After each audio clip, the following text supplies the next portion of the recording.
আসসালামু আলাইকুম everyone, welcome সবাইকে আমাদের লাইভ ক্লাসে। আমার স্ক্রিন কি দেখা যাচ্ছে? কাইন্ডলি একটু বলেন তো। হ্যাঁ, দেখা যাচ্ছে।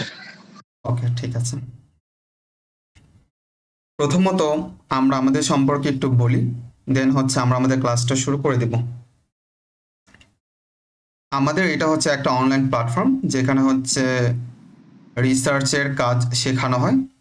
এক কথায় যদি বলি এটা, অর্থাৎ আপনি যদি একটা রিসার্চ পেপার লিখতে চান, ইভেন এটাকে জার্নালে পাবলিশ করতে চান, সেই ক্ষেত্রে কিভাবে শুরু করবেন আর কিভাবে শেষ করবেন, এই পুরো জার্নিতে হচ্ছে আমাদের এই প্ল্যাটফর্মটা আপনাকে হেল্প করবে প্রতিনিয়ত। আমরা কয়েক বছর ধরে কাজ করছি, যদি বলেন 2021 থেকে এখন 2025 চলছে। এই পুরোটা হচ্ছে আমাদের রিসার্চ জার্নি। এর মধ্যে আমরা শত শত পেপার পাবলিশ করেছি, ইভেন হচ্ছে পাবলিশ করতে হেল্প করেছে। আমাদের এখানে অনেক স্টুডেন্ট আছে, অনেক প্রফেশনাল আছেন যারা কাজ শিখেছে, কাজ করছে। তো সবকিছু মিলিয়ে হচ্ছে আমাদের এই পুরো রিসার্চ কমিউনিটি। আপনারা ইতিমধ্যে জানেন যে আমাদের প্ল্যাটফর্মের নাম হচ্ছে রিসার্চ লার্নিং সেন্টার। এর মধ্যে সায়েন্স ব্যাকগ্রাউন্ড, কমার্স, আর্টস, অর্থাৎ আপনি যে ব্যাকগ্রাউন্ডে হন না কেন, আপনি কিন্তু আমাদের সাথে যুক্ত হতে পারবেন, কাজ শিখতে পারবেন। আর আজকে যেহেতু আমাদের লাইভ ক্লাস, তো আজকে আমরা বেশ কয়েকটা বিষয় কভার করা ট্রাই করব, যদিও এটা কখনোই পসিবল না যে আমরা হচ্ছে একটা ক্লাসে সব কিছু শিখে যাব, বাট আমরা যদি চাই একটা কনসেপ্ট নিয়ে কিন্তু যেতে পারবো ঠিকই আমাদের এই লাইভ ক্লাস থেকে। এর আগেও আমরা অনেকগুলো লাইভ ক্লাস অ্যারেঞ্জ করেছি, ইভেন সাকসেসফুলি এগুলোকে আমরা শেষ করতে পেরেছি।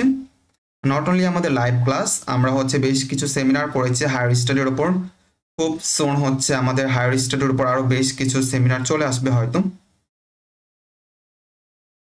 তো আশা করি এখানে যারা আছেন তারা সবাই রিসার্চের প্রতি অনেক বেশি প্যাশনেট, ইভেন তারা হায়ার স্টাডিতে যেতে চান। দ্যাটস ওয়াই কিন্তু আপনার এখানে এসেছেন। যেহেতু আপনার এখানে এসেছেন, আই মিন অলমোস্ট 1 ঘন্টা 1.5 থেকে 2 ঘন্টা আপনারা সময় এখানে স্পেন্ড করবেন। বাট আমি চাই এই পুরো সময়টাকে প্রপার ইউটিলাইজ করার জন্য, যাতে করে আপনাদের এই সময়টা আপনারা ভালো মতো কাজে লাগাতে পারেন, ইভেন এই জায়গা থেকে কিছু নিয়ে যেতে পারেন যেটা আপনাদের পরবর্তী কাজে হেল্প করবে। ওকে, যাই হোক, তো এইখানে আমরা ক্লাসটা শুরু করার আগে জাস্ট আপনাদেরকে আমাদের একটা প্ল্যাটফর্মের সাথে একটু ইন্ট্রোডিউস করে। এটা হচ্ছে আমাদের YouTube channel research learning centre. দেখতে পাচ্ছেন এখানে অলমোস্ট প্রায় 184টার মতো ভিডিও বা ক্লাস আমরা এখানে আপলোড করেছি। এটা একদম ফ্রি, আপনারা এখানে আসতে পারবেন, এসে আপনাদের যে যে বিষয়ের উপর ক্লাস লাগবে অলমোস্ট সবগুলো আমরা এখানে আপলোড করে দিয়েছি। এগুলো হচ্ছে সবার জন্য উন্মুক্ত। বাকি আমাদের আরও বেশ কিছু প্রাইভেট ব্যাচ আছে, সেটা হচ্ছে ভিন্ন বিষয়। যদি আপনি চান সেখানে যুক্ত হতে পারেন, অথবা যদি না চান তাহলে এই জায়গা থেকে কাজ শিখতে পারেন। তবে এখানে আমাদের সবগুলো নেই, এখানে কিছু কিছু ক্লাস আছে যেগুলো আমাদের দেওয়া পসিবল, সেগুলো আমরা এখানে দিয়েছি। আর বাকি আমাদের যা আছে সবগুলো আমাদের যে প্রাইভেট যে ব্যাচ আছে, স্টুডেন্ট আছে তাদের জন্য মেইনলি। ওইখানে আমরা সফটওয়্যার থেকে শুরু করে আমাদের বই থাকে, সফটওয়্যার থাকে, লেকচার শিট থাকে, সাপোর্ট থাকে, গাইডলাইন থাকে, এভরিথিং। বাট আপনি যদি একদম ফ্রিতে শিখতে চান, সেক্ষেত্রে এই রিসার্চের যে চ্যানেলটা আছে আমাদের, এটা হতে পারে খুবই ভালো একটা প্ল্যাটফর্ম। যেমন ধরেন এখানে প্রায় প্রত্যেকটা বিষয়ের উপরে ক্লাস আপনারা পেয়ে যাবেন, অর্থাৎ আর্টিকেল সার্চিং করা থেকে শুরু করে প্লাগারিজম চেক, প্যারাফ্রেজিং করা, ইন্ডেক্সিং কি, এরপর হচ্ছে এআই দিয়ে কীভাবে হচ্ছে আপনি রিসার্চের কাজ করবেন। এরপর আপনি যদি সায়েন্স ব্যাকগ্রাউন্ডের হয়ে থাকেন সেক্ষেত্রে কম্পিউটারের ড্রাগ ডিজাইন থেকে শুরু করে আরও যা যা আছে সব কিছু কিন্তু আপনারা একই প্ল্যাটফর্মে পেয়ে যাবেন। এছাড়া আপনি যদি বাইরে গিয়ে পড়াশোনা করতে চান হায়ার স্টাডির জন্য, সেক্ষেত্রে আপনার বেশ কিছু ডকুমেন্টের দরকার হয়, লাইক এসওপি, ইমেল, এলওআর, যেটাকে রিকমেন্ডেশন লেটার, সিবি। এই প্রত্যেকটা বিষয় সম্পর্কে কিন্তু আমাদের লেকচার আছে, আপনি চাইলে এই জায়গা থেকে দেখে নিতে পারেন। আশা করি আপনি যদি একজন স্টুডেন্ট হয়ে থাকেন বা প্রফেশনাল হয়ে থাকেন, আপনার জন্য এটা খুব ভালো একটা ডিসিশন যে আপনি এই জায়গা থেকে কাজ শিখবেন, দেন এটাকে অ্যাপ্লাই করবেন। আপনাদেরকে একটু বলে দিই, আগে একটা সময় ছিল যখন নাকি জাস্ট অল্প কিছু মানে কাজ জানলে, অথবা শুধু সিজিপিএ বা ইংলিশ প্রফিসিয়েন্সি যদি কোনো স্কোর থাকতো, আইএলটিএস, টফেল, এই ধরনের টাইপের কোনো একটা কিছু, সেক্ষেত্রে স্কলারশিপ হয়ে যেত, ফুল ফান্ড আপনি পেয়ে যেতেন। বাট নাওয়াডেজ এখন আপনি যদি একটু ওয়ার্ল্ডের দিকে তাকান দেখবেন যে প্রায় অলমোস্ট সম্পূর্ণটা হচ্ছে রিসার্চ বেস, অর্থাৎ আপনার যদি রিসার্চ ব্যাকগ্রাউন্ড স্ট্রং থাকে, আপনার যদি পাবলিকেশন থাকে, দেন কিন্তু আপনি ফুল ফান্ড স্কলারশিপ পেয়ে বাইরে পড়তে যেতে পারবেন। অর্থাৎ আপনি যদি বাইরে মাস্টার্স বা পিএইচডি করতে চান সেক্ষেত্রে রিসার্চ পাবলিকেশন এটা বলা চলে একদম ম্যান্ডেটরি। ওকে, সো উইদাউট রিসার্চ কিন্তু খুবই টাফ আপনি ফুল ফান্ড স্কলারশিপ পাবেন। পিএইচডির জন্য এটা একদমই অসম্ভবের কাছাকাছি। যাক, এই যে এখানে দেখেন আমাদের বেশ কিছু সেমিনার আছে, এগুলো আপনারা একটু দেখতে পারেন।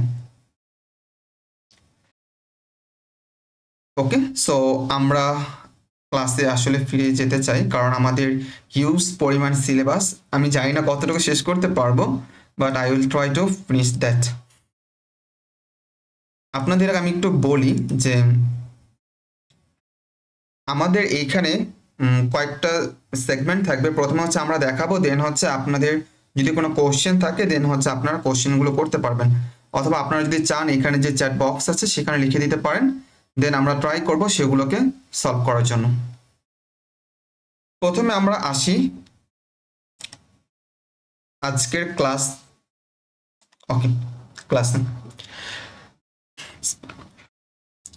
প্রথমে আমরা আসি যে career opportunity after learning research paper writing and journal publication, অর্থাৎ আপনি যদি রিসার্চের কাজ শিখেন সেক্ষেত্রে আপনার কি কি বেনিফিট আপনি পাবেন, কি কি অপরচুনিটি আপনি পাবেন।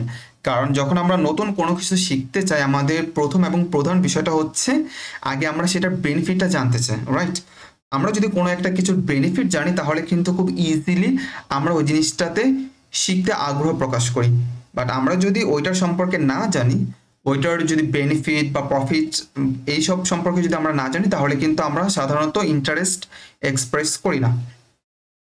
এখন আমরা আসি যে আপনি যদি একটা রিসার্চ পেপার লিখতে চান বা গবেষণা শুরু করতে চান সেই ক্ষেত্রে আপনি কিভাবে শুরু করবেন আর করার ফলে আপনি কি পাবেন। তো প্রথমে আমরা আসলে এটা দেখতে চাই যে ক্যারিয়ার অপরচুনিটি কি কি আছে যদি আপনি রিসার্চের কাজ শিখেন তখন। প্রথমত একাডেমিক অপরচুনিটি আছে, অর্থাৎ আপনি যদি ফুল ফান্ড স্কলারশিপ পেতে চান অর্থাৎ মাস্টার্স পিএইচডি পোস্টডক সেক্ষেত্রে আপনাকে রিসার্চ কাজ শিখতে হবে। অর্থাৎ সেক্ষেত্রে আপনি কি টিউশন ফি আপনি ফুল ফান্ড যদি পান সেক্ষেত্রে টিউশন ফিটা ওয়েভ করে দিবে, লিভিং কস্ট পাবেন, ইভেন আপনাকে স্টাইপেন্ডের বেশ কিছু টাকা দিবে যেটা আপনি নিজে খরচ করতে পারবেন, ইভেন দেশে পাঠাতে পারবেন। এরপর অ্যাডমিশন অ্যাডভান্টেজ আপনি পাবেন, অর্থাৎ আপনি যে ইউএসএ, ইউকে, কানাডা, অস্ট্রেলিয়া বা ইউরোপের কোনো কান্ট্রি বা জাপান, কোরিয়া, এশিয়ান কোন কান্ট্রিতে যদি আপনি চান সেক্ষেত্রেও কিন্তু রিসার্চের কাজ থাকলে এক্সট্রা অ্যাডভান্টেজ পাবেন। এরপর রিসার্চ গ্রান্ট বা ফেলোশিপ, অর্থাৎ আপনি যদি রিসার্চের যদি কাজ আপনি করেন বা আপনি যদি পাবলিকেশন থাকে বা এক্সপিরিয়েন্স থাকে সেক্ষেত্রে আপনি রিসার্চ গ্রান্ট পাবেন। যেমন বাংলাদেশ থেকে দেয় এনএসটি ফেলোশিপ, রিসার্চ ফেলোশিপ যেটাকে বলা হয় যে ন্যাশনাল রিসার্চ ফেলোশিপ। ওকে, বাংলাদেশে তো মাস্টার স্টুডেন্টদের জন্য এটা দেওয়া হয়, যেমন 54,000 টাকার মতো এটা দেয়। সো আমি এটা পেয়েছিলাম যখন আমি মাস্টার্সে থিসিস করেছিলাম। সো এরকম আরো বড় বড় যদি গ্রান্ট আপনি পেতে চান বিশেষ করে ফরেন কান্ট্রিতে সেক্ষেত্রে রিসার্চের অল্টারনেটিভ বলতে কিছু নেই, আপনাকে রিসার্চে ভালো হতে হবে বা এটা আপনাকে শিখতে হবে। এরপর রিসার্চ এবং একাডেমিক ক্যারিয়ার, এটা খুবই ভালো যদি আপনি কোনো ইউনিভার্সিটিতে লেকচারার বা প্রফেসর হতে চান বা আপনি রিসার্চ সায়েন্টিস্ট বা ল্যাব হেড অথবা পোস্ট ডক্টরাল রিসার্চার। ওকে, বা আপনি যদি কোনো জার্নালে কাজ করতে চান বা যদি রিসার্চ সুপারভাইজ করতে চান অবশ্যই রিসার্চের কাজ আপনাকে শিখতে হবে। বা আপনি যদি রিসার্চের কাজ থাকে তাহলে এই বেনিফিটগুলো আপনি পাবেন, খুব ইজিলি আপনার জব হয়ে যাবে, প্রমোশন হয়ে যাবে, এইসব আর কি। এরপর হচ্ছে ইন্ডাস্ট্রি অ্যান্ড কর্পোরেট আর&ডি, অর্থাৎ আপনার যদি রিসার্চের ব্যাকগ্রাউন্ড ভালো থাকে সেক্ষেত্রে আপনি ইন্ডাস্ট্রিতে জব করার ক্ষেত্রে খুব ভালো করবেন আর আর&ডিতে খুব ভালো করবেন। আর&ডি মানে হচ্ছে research and development. So pharmaceutical industry থেকে শুরু করে প্রত্যেকটা ইন্ডাস্ট্রিতে কিন্তু এই সেক্টরটা কিন্তু থাকে, ডিপার্টমেন্ট কিন্তু থাকে। তো সেক্ষেত্রে আপনি অনেক এক্সট্রা অ্যাডভান্টেজ পাবেন, যেমন ফার্মাসিউটিক্যাল অ্যান্ড বায়োটেক কোম্পানি হতে পারে, টেক ইন্ডাস্ট্রি হতে পারে যেমন এআই বা ডাটা সায়েন্স বা ইঞ্জিনিয়ারিং হতে পারে বা সফটওয়্যার ইঞ্জিনিয়ারিং হতে পারে বা কম্পিউটার সায়েন্স ইঞ্জিনিয়ারিং হতে পারে, এনিথিং এলস। এরপর দেখেন গুগল রিসার্চ, মাইক্রোসফট থেকে শুরু করে স্যামসাং, যত ধরনের কোম্পানি আছে এই পুরোটা কিন্তু হচ্ছে রিসার্চ বেসড। ওকে, অর্থাৎ আপনি যদি রিসার্চে ভালো হন তাহলে এই সব জায়গায় কিন্তু জব পাওয়াটা খুবই পসিবল। এরপর startup and innovation lab, consultancy firm যদি করতে চান সেক্ষেত্রে আপনাকে এটা অনেক বেশি হেল্প করবে। এরপর ইন্টারন্যাশনাল গভর্নমেন্ট অপরচুনিটি, যদি আপনি পলিসি মেকিং বা কোনো এনজিওতে জব করতে চান সেক্ষেত্রে রিসার্চটা কিন্তু কাজে লাগবে। এটা আপনাকে অনেক বেশি হেল্প করবে। যেমন এটা হতে পারে ইউএনএসএ বা ওয়ার্ল্ড হেলথ অর্গানাইজেশনের মতো বড় বড় কোম্পানি, বা যদি ইউএস এর কথা যদি বলি তাহলে এফডিএ যেটা আছে এটাও। এরপর হচ্ছে গভর্নমেন্ট জবের ক্ষেত্রে আপনাকে অনেক এক্সট্রা ভ্যালু দিবে। এরপর thin container. At the same way যদি আপনি প্রফেশনাল বা ফ্রিল্যান্সিং অপরচুনিটি কিন্তু অনেক পাবেন। যেমন এখানে সায়েন্টিফিক রাইটিং থেকে শুরু করে এডিটিং জব, অর্থাৎ আপনি যদি চান কোনো একটা জার্নালে জব করবেন অ্যাজ এ রিভিউয়ার বা হচ্ছে আপনি এডিটর বা এনিথিং আছে, যে কোনো কিছু হতে পারে। সো সেই ক্ষেত্রে কিন্তু আপনাকে রিসার্চ পাবলিকেশন লাগবে। লাইক আমি অনেকগুলো জার্নালের রিভিউয়ার হিসেবে কাজ করছি বা আগেও করেছি। সো আমার কিন্তু অনেক পাবলিকেশন দেখাতে হয়েছিল তাদেরকে, দেওয়ার সো তারা কিন্তু আমাকে এটা দিয়েছে এই অপরচুনিটি। এরপর দেখেন রিভিউয়ার, আরেকটা হচ্ছে এডিটোরিয়াল বোর্ড মেম্বার ফ্রিল্যান্সিং থেকে, আর এরকম অনেক অপরচুনিটি। আমি খুব ফাস্ট যাব, চেষ্টা করব হচ্ছে যতটা কমপ্লিট করা যায়। এরপর হচ্ছে পার্সোনাল বা ক্যারিয়ার গ্রোথ বেনিফিট, যেমন recognition, networking, higher employability, career flexibility এবং কম্পিটিটিভ অ্যাডভান্টেজ। একইভাবে হচ্ছে এক্সাম্পল যদি বলি, যেমন আপনি যদি আন্ডার গ্র্যাড বা হচ্ছে মাস্টার্স স্টুডেন্ট হতে চান, আপনার হচ্ছে রিসার্চের কাজ জানা লাগবে। যদি পিএইচডির জন্য অ্যাপ্লাই করতে চান তখনও লাগবে, ডিউরিং পিএইচডির সময়ও লাগবে, এরপর পোস্ট ডকের সময় লাগবে, এটা আফটার পিএইচডিতে করতে হয়। এরপর যদি ফ্যাকাল্টি বা সিনিয়র সায়েন্টিস্ট হতে চান সেক্ষেত্রেও রিসার্চের কাজ আপনাকে অনেক বেশি হেল্প করবে। এখন এটা হচ্ছে তার একটা সামারি। যাই হোক, আমরা এখন শুরু করতে চাই আসলে রিসার্চ পাবলিকেশনটা আসলে কি। এটা যদি আসলে আমরা বুঝতে চাই সেক্ষেত্রে আমরা এই চার্টটাকে ফলো করতে পারি। এই চার্টটা সম্পূর্ণ আমার নিজে ডিজাইন করা, আই থিঙ্ক এটা আপনাদের অনেক বেশি হেল্প হবে। অর্থাৎ আপনি চান একটা রিসার্চের কাজ করতে। এখন এই যে রিসার্চের কাজ যখন আপনার করতে চান, আপনার প্রথম কাজ কি? প্রথম কাজ হচ্ছে আইডেন্টিফাই ইউর রিসার্চ টপিক, অর্থাৎ কোন টপিক নিয়ে আপনার কাজ করবেন। ওকে, সো এই প্রত্যেকটা বিষয় সম্পর্কে আমরা ডিটেলসে আসবো, বাট আমরা শুধুমাত্র চার্টের মধ্যে সংক্ষেপে আমরা একটু দেখে নেব।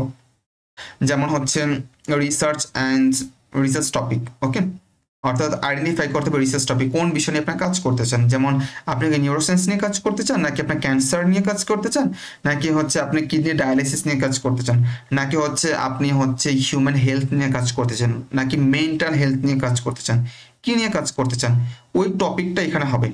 এরপর কন্ডাক্ট এ লিটারেচার রিভিউ, অর্থাৎ আপনাকে ওই বিষয়ের উপর পড়াশোনা করতে হবে, প্রিভিয়াসলি কোনো পাবলিকেশন হয়েছে নাকি হয়নি। এরপর হচ্ছে ডিজাইন রিসার্চ, আপনার রিসার্চটাকে ডিজাইন করতে হবে। যেমন হচ্ছে যেমন এটা কোন ধরনের স্টাডি হবে, এটা কি ল্যাব বেস হবে, এটা কি হচ্ছে রিভিউ হবে, নাকি এটা হচ্ছে আপনার অরিজিনাল হবে বা ল্যাব বেস হবে, রিসার্চ হবে। এরপর ল্যাবের মধ্যে হলে আবার কোনটা হবে, in vitro, in Vivo, in silico, x Vivo, কোনটা হবে, বা এর মধ্যে কোয়ালিটেটিভ হবে নাকি কোয়ান্টিটেটিভ, অর্থাৎ তার যে মেকানিজমটা কি হবে, এই জিনিসটা আমাদেরকে জানতে হবে। এর পরের কাজ হচ্ছে কি আপনাকে ডাটা কালেক্ট করতে হবে। ল্যাবে যদি কাজ করেন আপনি ডাটা পাবেন, আপনি যদি সার্ভে করেন সেই জায়গা থেকে আপনি কিছু ডাটা পাবেন। এরপর ডাটাগুলোকে অ্যানালাইসিস করতে হবে, দেন হচ্ছে আপনি ম্যানুস্ক্রিপ্ট লিখবেন। এরপর হচ্ছে পিয়ার রিভিউ করবেন, অর্থাৎ নিজের এটাকে রিভিউ করবেন, কোথাও কোনো ভুল আছে কিনা, যদি থাকে সেটাকে আপনি কারেক্ট করবেন। দেন হচ্ছে আপনি একটা জার্নাল সিলেকশন করবেন, দেন পেপারটাকে জার্নাল সাবমিট করবেন।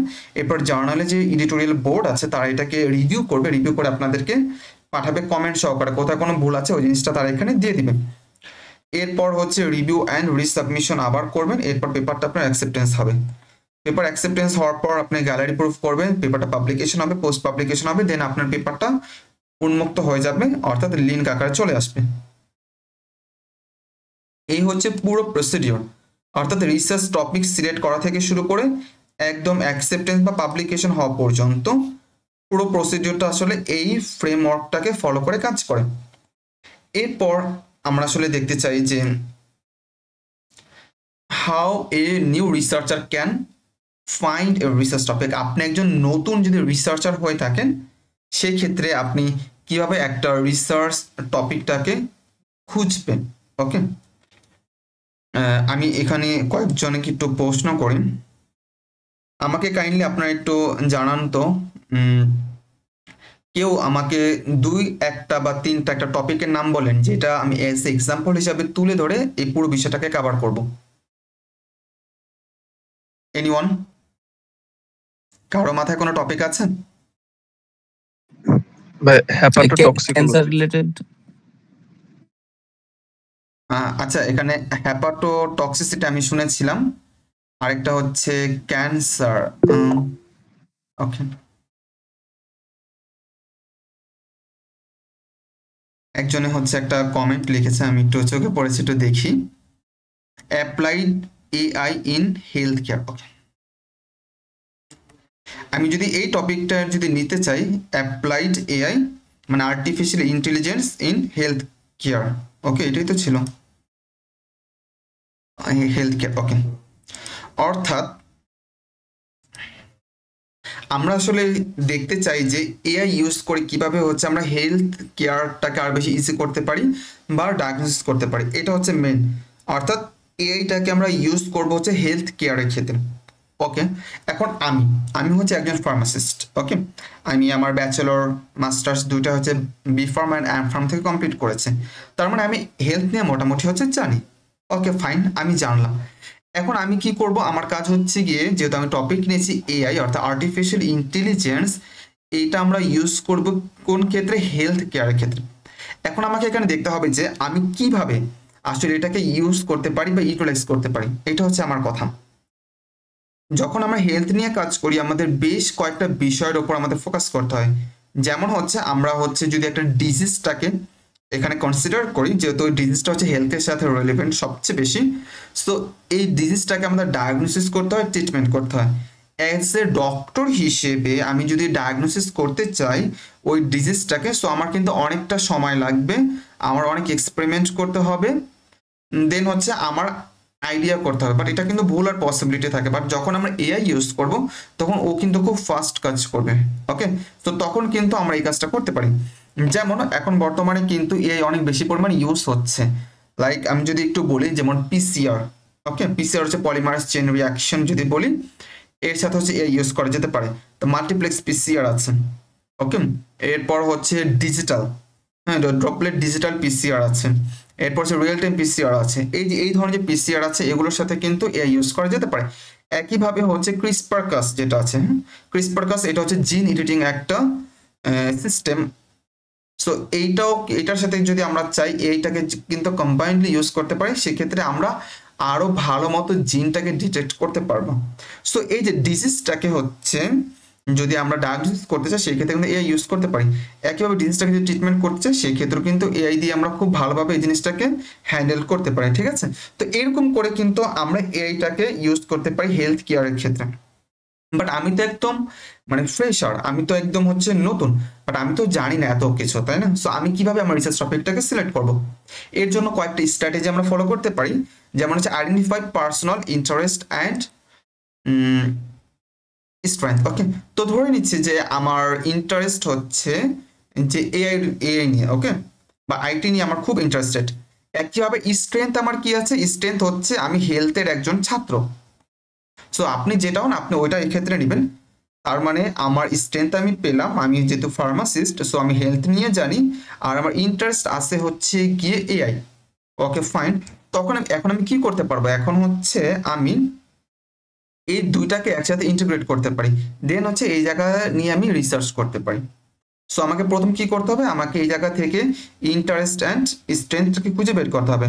অর্থাৎ আমি যদি কোনো কিছু নিয়ে রিসার্চ করতে চাই অবশ্যই কিন্তু আমার বেসমেন্টটা থাকা লাগবে।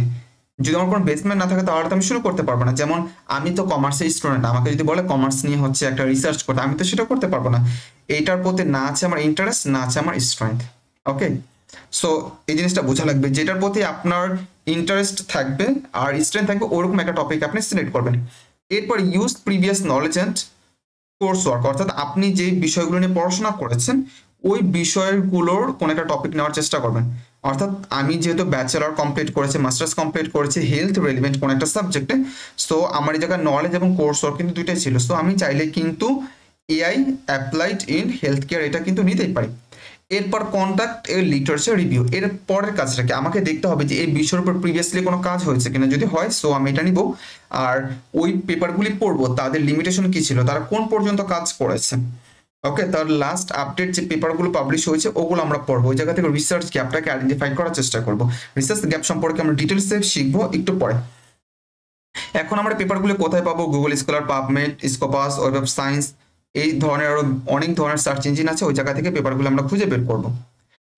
এর পরের কাজ কি? এর পরের কাজ হচ্ছে আইডেন্টিফাই এ রিসার্চ গ্যাপ। আমার কাজ হচ্ছে রিসার্চ গ্যাপটাকে খুঁজে বের করা, কারণ আমি তো একটা বিশাল বড় একটা নিয়ে তো কাজ করতে পারবো না, তাই না? যেমন হেলথ কেয়ার, এটা তো একটা ভাস্ট টপিক, আমরা তো ভাস্ট টপিক নিয়ে কাজ করতে পারবো না, এটাকে আমাকে ন্যারো ডাউন করে নিয়ে আসতে হবে। ন্যারো ডাউন করে কিভাবে নিয়ে আসবো? যেমন হচ্ছে আমি একটু আগে এক্সাম্পল দিলাম, যেমন আমরা কি করবো, এআইটাকে পিসিআর এর ক্ষেত্রে ইউজ করব, বা ডিজিজটাকে ডায়াগনোসিস ক্ষেত্রে ইউজ করব। আরও স্পেসিফিক ভাবে যদি বলি, জাস্ট নির্দিষ্ট একটা ডিজিজের অ্যাগেনস্টে আমরা এইটাকে ইউজ করব। ওকে, তখন এটা কিন্তু আমরা ন্যারো ডাউন করে নিয়ে আসতে পারলাম। এভাবে মেনলি আমাদের রিসার্চ গ্যাপটাকে খুঁজে বের করতে হয়। আর রিসার্চ গ্যাপটাকে খুঁজতে হলে আমাদের রিসেন্ট পেপার পড়তে হবে। রিসেন্ট পেপার একদম শেষের দিকে ফিচার ডিরেকশন একটা অপশন আছে, ওইখানে আমরা পেয়ে যাবো, অথবা তার যে কি বলে এটাকে, যে কনক্লুশন আছে ওইখানে কিন্তু আমরা এটা পেয়ে যেতে পারি।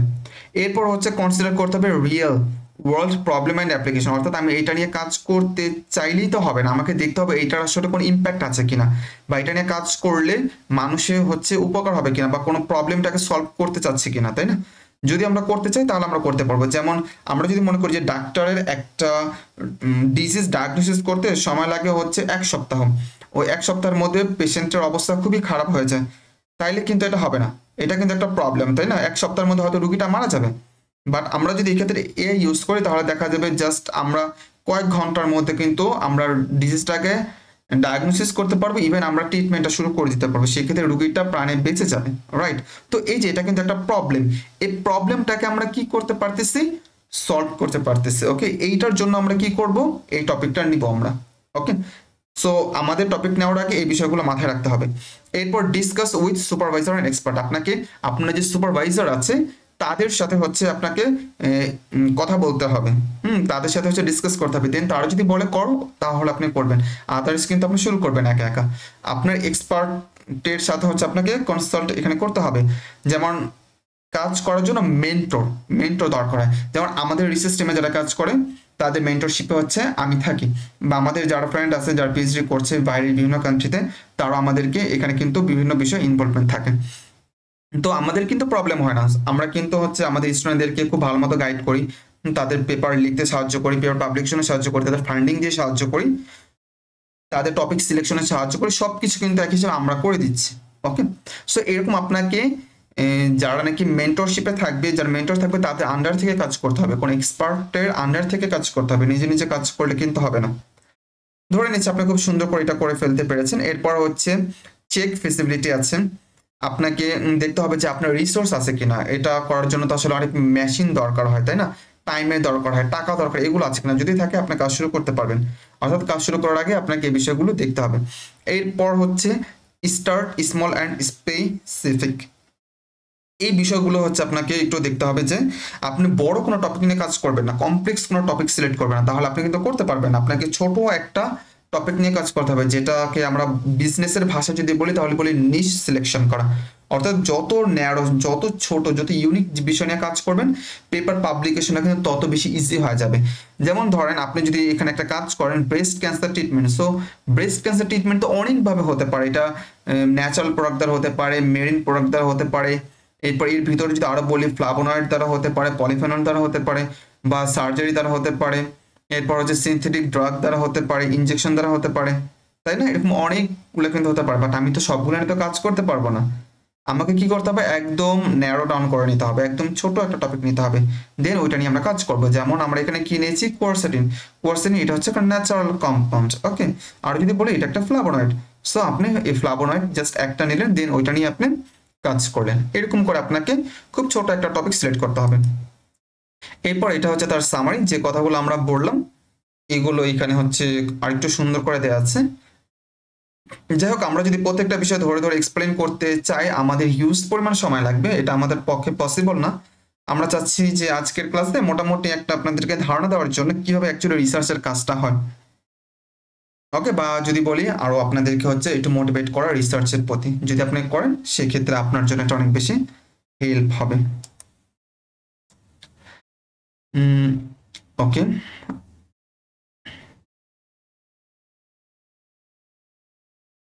আচ্ছা এখানে হচ্ছে আরো কয়েকটা প্রশ্ন করেছে, আপনাদের কাইন্ডলি যে যে প্রশ্ন আছে চ্যাট বক্সে একটু লিখে দিবেন, তাহলে যখন আমার সময় হবে আমি একটু দেখে নিব। এরপর আচ্ছা এখানে একজনে প্রশ্ন করেছে যে এই কোর্সের আউটলাইনটা জানালে ভালো হয়। কি কি শেখানো হবে, কি কি আমরা এক্সপেক্ট করতে পারি, আর কোর্স ফিটা কত। ওকে, আমি যদি সহজ করে যদি বলি, এই কোর্সে হচ্ছে আপনি একদম জিরো থেকে পেপার সাবমিশন থেকে শুরু করে একদম জার্নাল পাবলিকেশন পর্যন্ত পুরো জার্নিটা আপনি শিখবেন।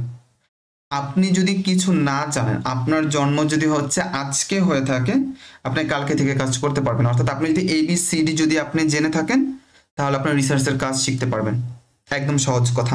আপনি আমাদের ইউটিউব চ্যানেলে যাবেন, ওইখানে হিউজ পরিমাণ ক্লাস আপলোড করা আছে, আমাদের প্রাইভেট ব্যাচের ক্লাস আছে, আমাদের ফ্রি ক্লাসগুলো আছে, সেগুলো আগে দেখবেন। ওকে, ওগুলো দেখবেন, ওগুলো দেখে যদি আপনার মনে হয় যে হ্যাঁ এখানে হচ্ছে শেখা যায়, ওনাদের সাথে যুক্ত হওয়া যায়, তাহলে আপনি যুক্ত হবেন। ঠিক আছে, এই হচ্ছে কথা। আর এখানে কি কি শেখানো হবে, এখানে আসলে হিউজ পরিমাণ অনেক কিছু শেখানো হবে। আমি হয়তো আজকের ক্লাসে কতটুকু দেখাতে পারবো আমি জানি না, বাট আপনি যদি আর একটু ডিটেলসে জানতে চান, সেক্ষেত্রে আমাদের একটা প্লে লিস্ট আছে, ইউটিউবে যাবেন, যেটা আমি একদম প্রথমে দেখিয়েছি, ওই প্লে লিস্টে আপনি যাবেন। যাওয়ার পর ওইখানে দেখবেন কোর্স নামের একটা প্লে লিস্ট করা আছে, ওইখানে 3টা কোর্স আছে আমাদের। প্রত্যেকটা কোর্স সম্পর্কে আমাদের মোটামুটি ডিটেলস দেওয়া আছে, ওইখানে সম্পূর্ণটা দেওয়া নেই, কারণ ওইটা হচ্ছে আবার রেপ্লিকেট বা কপি হওয়ার পসিবিলিটি থাকে, দ্যাটস আমরা ওখানে পুরোটা দেই নেই। ওইখানে মোটামুটি একটা ডেমো বা আউটলাইন দেওয়া আছে, ওটা যদি আপনারা দেখেন, ইনশাল্লাহ আশা করা যায় আপনারা একটা ধারণা কিন্তু পেয়ে যাবেন। ঠিক আছে, সো ওই বিষয়গুলো হচ্ছে শেখানো হবে। এছাড়া এর বাইরে আর অনেক কিছু শেখানো হবে, যেগুলো হচ্ছে আমরা এখানে মেনশন করে নিই, যাতে করে আমাদের এটাকে কপি করতে না পারে। ওইটাতে পড়লে আপনি পেয়ে যাবেন। এখানে আরেকটা প্রশ্ন করেছেন যে এখানে আমাদের কোর্স ডিউরেশন কতটুকু। কোর্স ডিউরেশন হচ্ছে নর্মালি কতটুকু হয়, যে 1 মাসের বেশি হয়, উইকলি হচ্ছে 3টা করে ক্লাস হয়, আর আমাদের কোর্স ফি হচ্ছে 6,000 টাকা করে। ঠিক আছে, পার কোর্স 6,000 টাকা করে। আপনারা হচ্ছে আমাদের যে ইউটিউবের যে ভিডিওগুলো আছে, ওগুলো আপনারা দেখলে মোটামুটি আইডিয়া হয়ে যাবে যে আমাদের কোর্সগুলো কেমন হয়। যাই হোক, আমরা হচ্ছে একটু শুরু করি, কারণ আমরা চাই হচ্ছে বিষয়গুলোকে কভার করার জন্য। এখন আপনি এই ক্ষেত্রে কি কি টুল ইউজ করতে পারবেন রিসার্চ টপিকটাকে সিলেক্ট করার জন্য। যেমন আপনি এই ক্ষেত্রে হচ্ছে বেশ কিছু ডাটাবেস ইউজ করতে পারবেন, যেমন গুগল স্কলার, পাবমেড, তারপর হচ্ছে স্কোপাস, ওয়েব অফ সায়েন্স, তারপর হচ্ছে সায়েন্স ডিরেক্ট। ওকে, এগুলো থেকে আপনি রিসার্চ টপিক সিলেক্ট করতে পারেন। যাই হোক, এগুলো সম্পর্কে আমরা ডিটেলসে আমাদের ক্লাস আছে, আমাদের ক্লাসে থাকে, কিন্তু আজকে যেহেতু আমাদের একটা লাইভ ক্লাস, তো আমরা এগুলো দেখাতে পারছি না প্র্যাকটিক্যালি, কারণ তাহলে এটা আরো অনেক বেশি বড় হয়ে যাবে, এটা কখনোই পসিবল না, এটা অনেকগুলো ক্লাস লাগবে দেখাতে গেলে। এরপর হচ্ছে আপনি বেশ কিছু যে প্ল্যাটফর্ম ইউজ করতে পারেন, যেমন হচ্ছে কানেক্টেড পেপারস আছে, রিসার্চ র্যাবিট, লিটম্যাস। ওকে, এই ধরনের আরো বেশ কিছু আছে, যেমন dimension.ai আছে, lens.org আছে। এগুলো ইউজ করলে আপনারা বেশ কিছু রিসার্চ আইডিয়া এই জায়গা থেকে পেয়ে যাবেন। এরপর হচ্ছে জার্নাল ওয়েবসাইট বা পাবলিশার আছে, যেমন প্রায় প্রত্যেকটা জার্নাল তাদের কিছু স্পেশাল ইস্যু দেয় তারা, সো ওই ইস্যু অনুযায়ী পেপার সাবমিট করলে তারা পেপার পাবলিশ করে। যেমন একটা জার্নাল বলে দিল এখন হচ্ছে আমরা শুধুমাত্র ক্যান্সার রিলেভেন্ট পেপার নিব, তখন আপনি ওই জার্নালে ক্যান্সার রিলেভেন্ট পেপার সাবমিট করবেন, তারা পেপারটাকে পাবলিশ করে দিবে। যদি পেপার কোয়ালিটি ভালো থাকে, তাদের জার্নালের সাথে মিক্স করে। সো এই স্পেশাল ইস্যু থেকে আপনি বুঝতে পারবেন, বা এডিটোরিয়াল নোট থাকে, এটা থেকে কিন্তু বোঝা যায়। এরপর হচ্ছে কারো কোনো কোশ্চেন?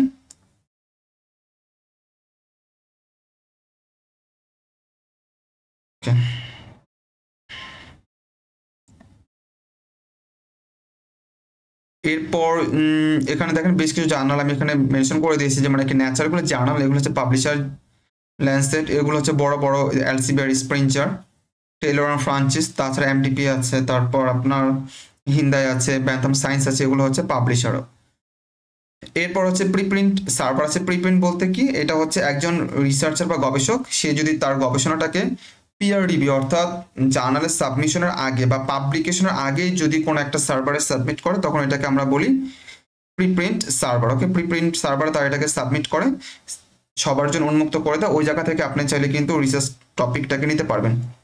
যেমন এই জন্য বেশ কয়েকটা সাইট আছে, যেমন arxiv.org, এটা হচ্ছে ফিজিক্স, কম্পিউটার সায়েন্স বা ম্যাথের জন্য যদি হয়ে থাকেন, সেক্ষেত্রে আপনি এটা ইউজ করতে পারেন। এরপর bioarxiv.org, বায়োলজি বা মেডিসিন সায়েন্স, মেডিসিনের জন্য হয়ে থাকলে আপনি এটা ইউজ করবেন, এই জায়গা থেকে আপনি রিসার্চ টপিক খুঁজে পাবেন। এরপর হচ্ছে madrxiv.org, এই জায়গা থেকে আপনি রিসার্চ টপিক খুঁজে পাবেন। যাক, এই জায়গাতে প্রচুর পরিমাণ রিসার্চ টপিক আপনি খুঁজে পাবেন। এগুলো আমাদের হচ্ছে প্র্যাকটিক্যালি দেখাতে গেলে অনেক সময় লাগবে, সো আমরা প্র্যাকটিক্যালি জিনিসটাকে অ্যাভয়েড করছি, তাহলে হচ্ছে আমরা অনেক কিছু কভার করতে পারবো। যাক, আপনাদের সাথে অনেক কিছু টেকনিক শেয়ার করছি, আই থিঙ্ক এগুলো যদি আপনারা ইউজ করেন, ইউটিলাইজ করেন, এটা আপনাদের জন্য অনেক বেশি বেটার হবে। এরপর দেখেন যে সাইটেশন অ্যান্ড রেফারেন্স ম্যানেজমেন্ট, অর্থাৎ আমরা জানি রেফারেন্স ম্যানেজমেন্টের জন্য কয়েকটা সফটওয়্যার ইউজ করি, যেমন এনোট, মেন্টালি এবং জুটেরো। এই তিনটা মেনলি আমরা ইউজ করি। যেমন আমরা মেনলি ইউজ করি হচ্ছে এনোট সফটওয়্যার, এটা খুবই ভালো, একটা প্রিমিয়াম একটা সফটওয়্যার, বাট আপনি যদি চান এটা ফ্রিতে ইউজ করতে পারেন, বা আমাদের স্টুডেন্টদেরকে আমরা এটা দিয়ে দিই, এটা অ্যাক্সেসটা দিয়ে দিই। সো এই যে এই ধরনের সফটওয়্যারগুলো যখন আপনি ইউজ করবেন, তখন তারা করে কি বেশ কিছু মানে পেপার রিলেটেড পেপার তারা সাজেস্ট করে, ওই জায়গা থেকে যদি আপনি চান সেক্ষেত্রে কিন্তু রিসার্চ টপিকটা সিলেক্ট করতে পারেন। এছাড়া বেশ কিছু এআই আছে এবং স্মার্ট টুল আছে, যেমন এলিসিট আছে, এরপর হচ্ছে কনসেনসাস আছে, তারপর হচ্ছে এস সাইট এআই আছে, চ্যাট জিপিটি এবং প্লেক্সিটি, এর যদি বলি ডিপসিক আছে, জেমিনি আছে, এই ধরনের যে প্ল্যাটফর্মগুলো আছে এআই, সেগুলো আপনি ইউজ করে কিন্তু রিসার্চ গ্যাপটাকে খুঁজে বের করতে পারেন। এগুলো সম্পর্কে আমাদের ক্লাস আপলোড করা আছে, আপনারা যদি চান দেখে নিতে পারেন। এই নোট সম্পর্কে ক্লাস কিন্তু দেওয়া আছে, অনেকগুলো ক্লাস দেওয়া আছে আমাদের ইউটিউব চ্যানেল। এছাড়া আপনাদের বেশ কিছু টপিক জানা উচিত, যেমন হচ্ছে গুগল এক্সটেনশন আছে এবং ব্রাউজার অ্যাডঅনস আছে, যেমন গুগল স্কলার বাটন আছে, এরপর জুটের কানেক্টর আছে, ম্যান্ডেলি ওয়েব ইম্পোর্টার আছে, তারপর হচ্ছে আনপে ওয়েল কানেক্টেড পেপার এক্সটেনশন, এগুলো থেকেও কিন্তু আপনারা বেনিফিটেড হতে পারবেন বা রিসার্চ নিতে পারবেন। এরপর হচ্ছে conference proceeding and professional societies, okay, অর্থাৎ আপনি যদি কোনো কনফারেন্সে যান, সেক্ষেত্রে ওই জায়গা থেকেও কিন্তু তারা তাদের কাজগুলোকে প্রেজেন্ট করে, চাইলে ওই জায়গা থেকে আপনারা একটা রিসার্চ গ্যাপ নিতে পারেন, কারণ তারা এখানে বলে দেয় তাদের লিমিটেশন কি আছে, বা ফিউচার ডিরেকশন সম্পর্কে তারা বলে, তাদের প্রবলেম যেগুলো তারা এখনো সলভ করেনি, এইসব সম্পর্কে তারা ডিটেলসে বলে, যে ওই জায়গা থেকে কিন্তু টপিক নিতে পারেন। যাই হোক, ধরে নিচ্ছি আপনারা এগুলো হচ্ছে বুঝতে পেরেছেন। আর এগুলো সম্পর্কে আমাদের ডিটেলসে আছে, যেমন রিসার্চ টপিক নিয়ে কিভাবে কি করতে হবে, সো আমি এগুলোকে একটু অ্যাভয়েড করছি, কারণ এইগুলো বলতে গেলে আসলে অনেক সময় লাগবে। সো এই বিষয়গুলোকে অ্যাভয়েড করে আমরা হচ্ছে অন্য একটা লেকচার হচ্ছে চলে যায় এই জায়গা থেকে এইটাতে। এখন পর্যন্ত আমরা যা শিখলাম সেটা হচ্ছে আপনি একটা রিসার্চ টপিক কিভাবে সিলেক্ট করবেন এই বিষয়গুলোর ওপর। এখন যদি বলি যে রিসার্চটা কি, এটা যদি বুঝতে হয়, তাহলে আমরা বলবো যে রিসার্চ হচ্ছে যে কোনো একটা প্রবলেম সলভ করা, বা এক্সিস্টিং যদি প্রবলেম থাকে ওই জিনিসটাকে হচ্ছে মানে আরো একটু মডিফাই করে সুন্দর করে প্রেজেন্ট করা, ওকে, অর্থাৎ নতুন নলেজ বা ডিসকভার করা, বা প্রবলেম সলভ করা, বা এক্সিস্টিং প্রবলেম থাকলে ওইটাকে সলভ করা।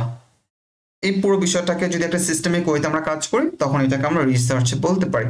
যাই হোক, এটাকে আমরা চাইলে অনেক সুন্দর করে গুছিয়ে বলতে পারি, সো আমাদের ওটা জানতে হবে না, কারণ আমাদের এখানে কাজ না যে আমরা বসে বসে হচ্ছে রিসার্চের ডেফিনেশন শিখবো।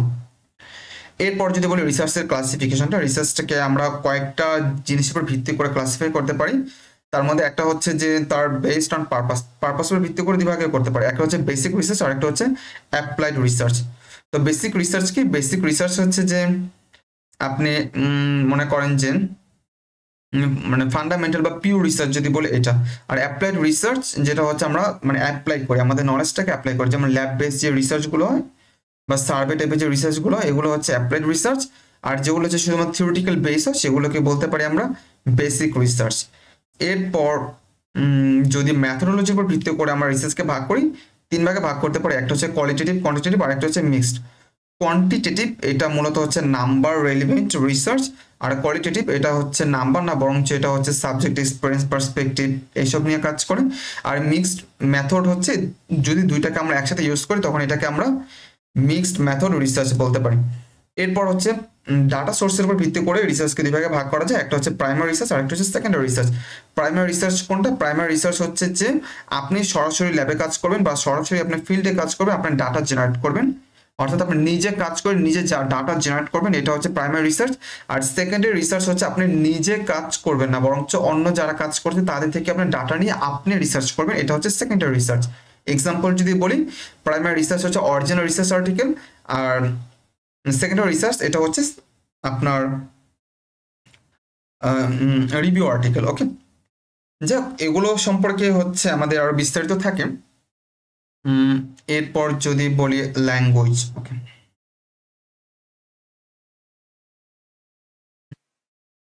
আমাদের wait, কারো কোনো কোশ্চেন যদি থাকে কাইন্ডলি এখানে একটু লিখে দিবেন, আমরা চেষ্টা করব সেটাকে হচ্ছে। আচ্ছা, এখানে হচ্ছে একজনে বলেছে যে এই স্লাইডটা কি আমরা পেতে পারি। আসলে এই স্লাইডগুলো তো হচ্ছে আমাদের স্টুডেন্টদের জন্য, এখানে আমাদের যেহেতু নিজেদের বানানো, তো এটা মূলত তাদের জন্য আর কি থাকে। আপনারা আমাদের এই স্লাইডের পরিবর্তে আমাদের বেশ কিছু লেকচার আছে এই রেলিভেন্ট, এগুলো আপনারা দেখে নিতে পারবেন, বাট সরাসরি হচ্ছে আমরা স্লাইডগুলোকে শেয়ার করি না। যারা আমাদের প্রাইভেট ব্যাচ স্টুডেন্ট থাকে তাদের সাথে হচ্ছে আমরা স্লাইড থেকে শুরু করে আরও যা যা আছে সার্টিফিকেট বলেন, দেন হচ্ছে আপনাদের সাপোর্ট বলেন, রিসার্চ টিমে এসে কাজ করা, তারপর হচ্ছে পাবলিকেশনে হেল্প করা, ফান্ডিং ম্যানেজ করা, তারপর হচ্ছে সফটওয়্যার দেওয়া, আর এই ধরনের যা যা সাপোর্ট দেওয়া আছে এগুলো হচ্ছে আমরা আমাদের স্টুডেন্ট যারা আছে তাদেরকে হচ্ছে আমরা দিতে পারি, আর মানে তাদেরকে দেই আর কি। এখন ধরেন যে আপনি একটা গবেষণার পত্র তো লিখলেন, এখন এইটার ল্যাঙ্গুয়েজটা কেমন হবে। ল্যাঙ্গুয়েজটা আমরা জানি মূলত দুই ধরনের আমরা ল্যাঙ্গুয়েজ পাই, একটা হচ্ছে আপনার মনে করেন ইউকে, আরেকটা হচ্ছে ইউএসএ, অর্থাৎ দুই ধরনের ল্যাঙ্গুয়েজ পাই। এখন আপনি কোনটা ইউজ করবেন, আপনি যেটা ইচ্ছা সেটা ইউজ করতে পারেন, ইউএসএ বা ইউকে, দুইটার যে কোনো একটা ইউজ করলেই হলো, বাট অলওয়েজ ট্রাই করবেন হচ্ছে দুইটার যে কোনো একটা ইউজ করতে, কখনো দুইটা মিক্সড করে ইউজ করবেন না। ওকে, এটা হচ্ছে কথা। আর আপনার লেখাটা হতে হবে একদম ক্লিয়ার, কনসাইজ এবং গ্রামাটিক্যাল, যাতে হচ্ছে কোনো এরর না থাকে, এই বিষয়টাকে আপনাকে একটু কষ্ট করে মাথায় রাখা লাগবে। আরেকটা এখানে জিনিস সেটা হচ্ছে আপনার পেপারটাকে যদি পসিবল হয় আপনি পেপারটাকে ইংলিশ এডিট করিয়ে নেবেন। এটা অনেক জার্নাল, তাদের সার্ভিসিং সেন্টার আছে, তারা হচ্ছে পেপারটাকে ইংলিশ এডিট করিয়ে নেয়, এর বিনিময়ে তারা টাকা নেয়, অর্থাৎ যত বেশি ওয়ার্ড হবে তত বেশি টাকা নেবেন। নর্মালি দেখা যায় 20-22-25 হাজার টাকার মধ্যে তারা এই কাজটা বা সার্ভিসিংটা করে দেয়, তারা একদম প্রফেশনাল ইংলিশ এডিট করিয়ে দেয়। আর এখন দেখেন, এটা যখন আপনি ল্যাঙ্গুয়েজের ক্ষেত্রে আরো অনেকগুলো বিষয় চলে আসে, যেমন এটা অবশ্যই ফর্মাল ল্যাঙ্গুয়েজ হতে হবে, তারপর হচ্ছে ন্যাচারাল এবং থার্ড পার্সন যেগুলো আছে এগুলোকে আপনি অ্যাভয়েড করবেন, এরপর গ্রামাটিক্যাল যে কারেক্ট হতে হবে, ঠিক আছে, এরপর টেন্স কোনটা হবে এটাকে আপনি খেয়াল করতে হবে, কখন আপনি প্রেজেন্ট টেন্স ইউজ করবেন, কখন পাস্ট, কখন হচ্ছে ফিউচার, এই বিষয়গুলো যখন আপনি কোনো রেকমেন্ডেশন করবেন, এক্সপেক্টেড করবেন, সেক্ষেত্রে ফিউচার টেন্স ইউজ করবেন। আর যখন নাকি বর্তমানে আছে এরকম কোনো কিছু ইউজ করবেন তখন প্রেজেন্ট। আর আপনি যখন একটা ল্যাবে যখন কাজ করেছেন তখন তো এটা অলরেডি করে ফেলছেন, তখন এটা কিন্তু পাস্ট টেন্স আপনাকে লিখতে হবে। সো যাক, এরকম বেশ কিছু ল্যাঙ্গুয়েজের বিষয়াদি থাকে। এরপর ভোকাবুলারি, আপনাকে সহজ যে ভোকাবুলারি যেগুলো আছে সেগুলো ইউজ করতে হবে। আর আপনি এখানে কোনো রিডান্ডেন্সি যাতে না থাকে, যাতে রিপিটেশন না হয়, এই বিষয়গুলো একটু খেয়াল রাখা। এরপর হচ্ছে কমা এবং পিরিয়ড যে বিষয়গুলো আছে, কোলন, সেমিকোলন, আসলে এই বিষয়গুলো বলতে গেলে আসলে অনেক সময় লাগবে, সো আমি এই বিষয়গুলো একটু অ্যাভয়েড করতে চাচ্ছি, নাহলে আমাদের যেগুলো আমাদের মেন কনভারসেশন ওগুলো আমরা শেষ করতে পারবো না। এরপর হচ্ছে সাইটেশন বা রেফারেন্সিং, তারপর হচ্ছে আপনার হচ্ছে এখানে কমা বা ল্যাঙ্গুয়েজ যে বিষয়গুলো থাকে, যেমন হচ্ছে আপনি অ্যাভয়েড করবেন ওভার স্টেটমেন্ট, যেমন প্রুফ, ইউজ, সাজেস্ট, ইন্ডিকেট, ওকে, কোন ওয়ার্ডগুলো আপনি ইউজ করবেন, এই বিষয়গুলো হচ্ছে আপনাকে একটু জানতে হবে। এরপর হচ্ছে ফ্লো, অর্থাৎ আপনি যখন লিখবেন লেখার সাথে যাতে হচ্ছে উপরে পোর্শনের সাথে যাতে সেকেন্ড পোর্শন যাতে মিল থাকে, যাতে কোহেশন থাকে, যাতে লিন থাকে, যাতে এমন না হয় যে উপরে পোর্শন বা সেগমেন্টের সাথে নিচের সেগমেন্টের কোনো মিল নেই, এমনটা যাতে না থাকে। সো এই বিষয়গুলোকে একটু খেয়াল রাখা। এরপর হচ্ছে প্রুফ রিডিং করা, প্রুফ করা, তাছাড়া আপনার গ্রামার লেখা সফটওয়্যার আছে সেটা দিয়ে হচ্ছে এটাকে এডিট করা, আর এখানে হিউজ পরিমাণ আসলে স্টাডি আছে। সো এগুলো হচ্ছে আমাদের লাইভ ক্লাসে এতটা শর্ট সময়ের মধ্যে বলাটা খুবই টাফ। এরপর হচ্ছে যদি একটু বলি যে একটা রিসার্চ পেপার তার ফরম্যাটিংটা কি, এর মধ্যে কি কি থাকে। প্রথমে থাকবে হচ্ছে তার অথর নেম থাকবে, আর তারপরে থাকবে হচ্ছে অথর অ্যাপ্লিকেশন, তাছাড়া title, abstract, keywords, main body, introduction, method, result, discussion and conclusion থাকে। এরপর থাকে হচ্ছে টাইটেল, অ্যাবস্ট্রাক্ট, কিওয়ার্ড, এটা রিসার্চ আর্টিকেলের ক্ষেত্রে থাকে, আর এটা রিসার্চ এবং আদার্স যত আর্টিকেল আছে সবগুলো থাকে। তো এখানে দেখতে পাচ্ছি যে আদার্স আর্টিকেলের ক্ষেত্রে কিন্তু মেথডটা নর্মালি থাকে না, বাট এখানে এক্সট্রা একটা বিষয় থাকে, সেটা হচ্ছে ফিউচার ডিরেকশন বা ফিউচার পার্সপেক্টিভ। এই যে মেথড আপনাদের বলেছি না যে রিসার্চ টপিক আপনি কিভাবে খুঁজে পাবেন, এই যে এই জায়গা থেকে খুঁজে পাবেন, এই জায়গা থেকে যে রিসার্চ যে ডিরেকশন আছে এই জায়গা থেকে আপনি খুঁজে পাবেন যে রিসার্চ ডিরেকশন বা রিসার্চ পার্সপেক্টিভটা। এই যে এটা আপনি যখন পড়বেন বা কনক্লুশনটা পড়বেন, অনেক সময় আপনার ডিসকাশনও পাওয়া যায়। সেক্ষেত্রে তারা যে রিসার্চটা করেছে ওইটার লিমিটেশন যদি থাকে বা রিসার্চ ডিরেকশন যদি থাকে, তারা এটাকে বলে দেয়। এই বিষয়গুলো থাকে। আমরা এগুলো প্র্যাকটিক্যালি একটু দেখবো আর কি। আমি আগে থিওরিটি একটু শেষ করে নিই। আর একদম শেষের দিকে হচ্ছে রেফারেন্সটা থাকে, আমরা দেখতে পাচ্ছি। এছাড়াও বেশি অনেক কিছু থাকতে পারে, যেমন এখানে হচ্ছে অথর ডিটেল থাকবে, তারপর হচ্ছে আর্টিকেল সেকশন থাকবে, এরপর থাকে হচ্ছে রেফারেন্স, অর্থাৎ 3টে সেগমেন্ট মূলত থাকে।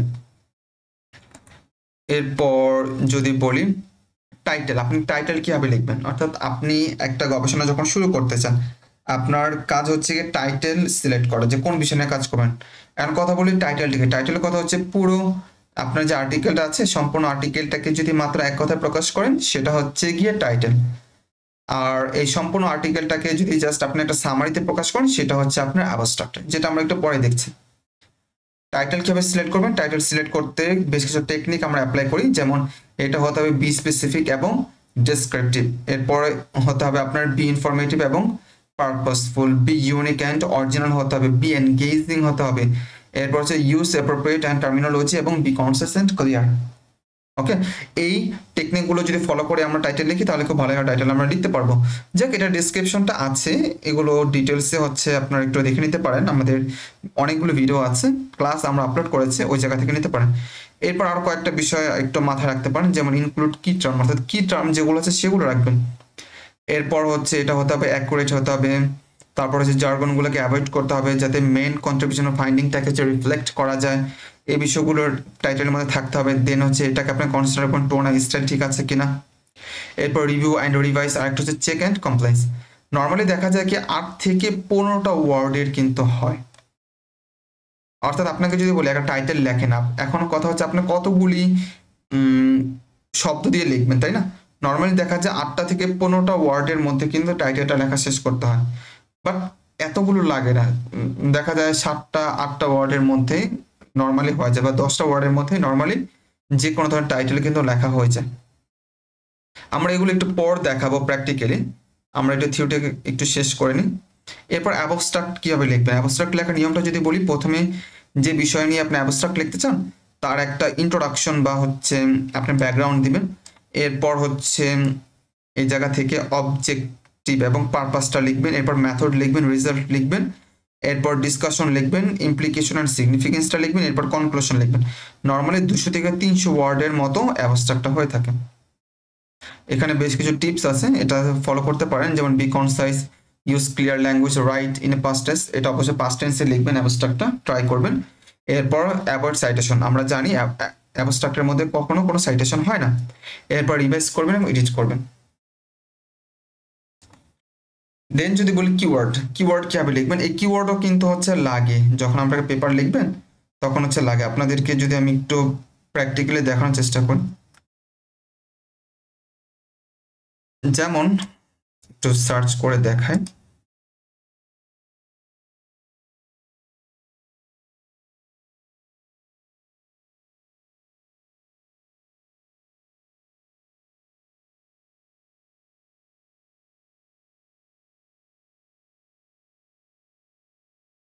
ওকে, আমি একটু ওইটা দেখাচ্ছি। রোল অফ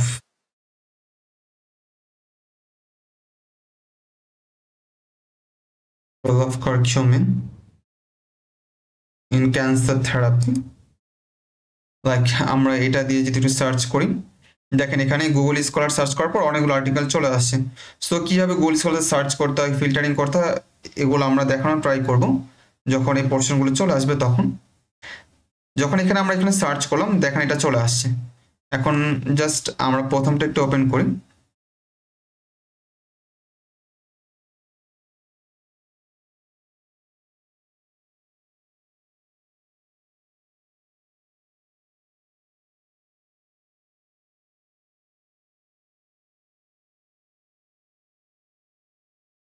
দেখেন আপনাদেরকে আমি যেটা বলেছিলাম, এই যে এটা হচ্ছে টাইটেল। দেখেন প্রথমে থাকবে টাইটেল, এরপর থাকবে অথর নেম আর অথর অ্যাপ্লিকেশন। ইনি হচ্ছে করেসপন্ডিং অথর, দ্যাটস ওনার এখানে এই যে এই আইকনটা দেওয়া আছে মেসেজের মতো বা ইমেলের মতো। আর এটা হচ্ছে একটা রিভিউ আর্টিকেল দেখতে পাচ্ছি। দেখি আমরা এখানে কয়টা আছে, 1টা 2টা 3টা 4টা 5টা 6টা 7টা 8টা 9টা 10টা 11টা দেখতে পাচ্ছেন, 11টা কিন্তু শব্দ আছে। আর যেটা আমরা এখানে বলেছিলাম টাইটেল কোথায় গেল, এটা টাইটেলটা এই যেটা, এই যে আমরা বলেছিলাম 10টা থেকে 15টা ওয়ার্ড, তো দেখতে পাচ্ছি 11টার মতো ওয়ার্ড কিন্তু এখানে আছে। এরপর হচ্ছে অ্যাবস্ট্রাক্ট। যদি বলি অ্যাবস্ট্রাক্টে কতগুলো ওয়ার্ড থাকে, নর্মালি 200 থেকে 300 ওয়ার্ড, 300 ওয়ার্ড থাকে না, ম্যাক্সিমাম সময় হচ্ছে 200 সামথিং থাকে বা 250 মতো ম্যাক্সিমাম থাকে। বাট আমি যদি ধরেও নিই 300, দেখেন এখানে কিন্তু আপনার 300 কম ওয়ার্ড আছে। ওকে, এটা যদি আমরা কাউন্ট করতে চাই একদম সহজ করে যদি একটু বলি, জাস্ট আমরা একটা কপি করলাম, কপি করে আমরা এই জায়গা থেকে একটা টুল ওপেন করি, কুইলবোর্ড। আমরা দেখাবো আপনাদেরকে এই কুইলবোর্ড কিভাবে ইউজ করবেন, যে সফটওয়্যারের এগুলো চলে আসলে তখন দেখাবো। জাস্ট এখানে যদি আমরা ক্লিক করি, দেখি এখানে কতগুলো শব্দ আছে।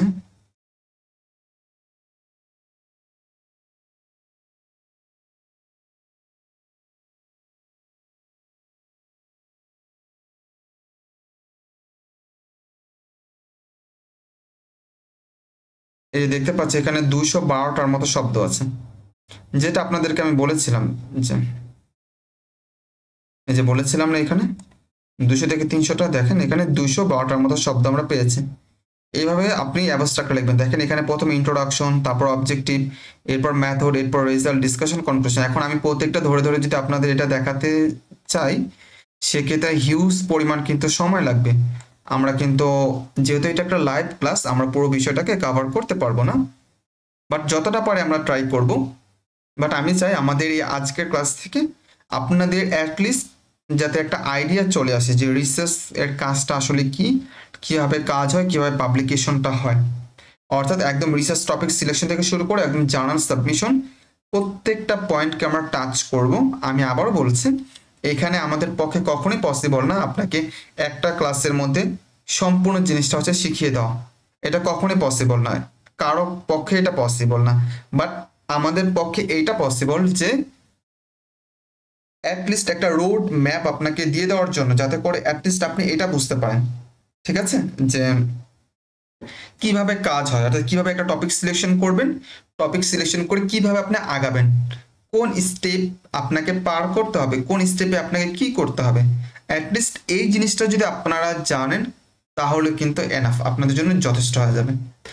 আর আজকের এই ক্লাসটা যেহেতু আমরা আমাদের ইউটিউব চ্যানেলে আপলোড করে দিব, আমাদের ওইখানে লাইভ ক্লাস নামে একটা প্লেলিস্ট করা আছে, সেখানে আপনারা যাবেন, যাওয়ার পর এই ক্লাসটাকে আপনারা পেয়ে যাবেন। জাস্ট এটা যদি আপনারা একবার দেখেন, সেক্ষেত্রেও কিন্তু আপনাদের একটা আইডিয়া চলে আসবে বা আপনাদের রিভাইজ হয়ে যাবে। কারণ একবার দেখলে কখনোই কোনো কিছু হচ্ছে পারা যায় না বা বোঝা যায় না। আর আপনাদেরকে আমি একটু বলে দিচ্ছি, এই জিনিসটাকে আমি সবচেয়ে বেশি এমফাসিস দিই, তার একটা মেন কারণ হচ্ছে, সাপোজ আপনার যদি খুব ভালো একটা পাবলিকেশন থাকে বা রিসার্চের কাজে যদি এক্সপিরিয়েন্স থাকে, সেক্ষেত্রে আপনার জন্য ফুল ফান্ড স্কলারশিপ নিয়ে পড়তে যাওয়া অনেক বেশি ইজি। আদারওয়াইজ আপনারা হয়তো জেনে থাকবেন যে বাইরের দেশে বা কান্ট্রিতে পড়াশোনা কিন্তু হাইলি এক্সপেন্সিভ, তো আমাদের জন্য ওইটা আসলে বেয়ার করা পসিবল হয় না। কয়েকজনের জন্য হয়তো possible, but mass number of পিপলের জন্য কিন্তু এটা পসিবল হয় না। So we should concern okay about that. আমরা একটু করি,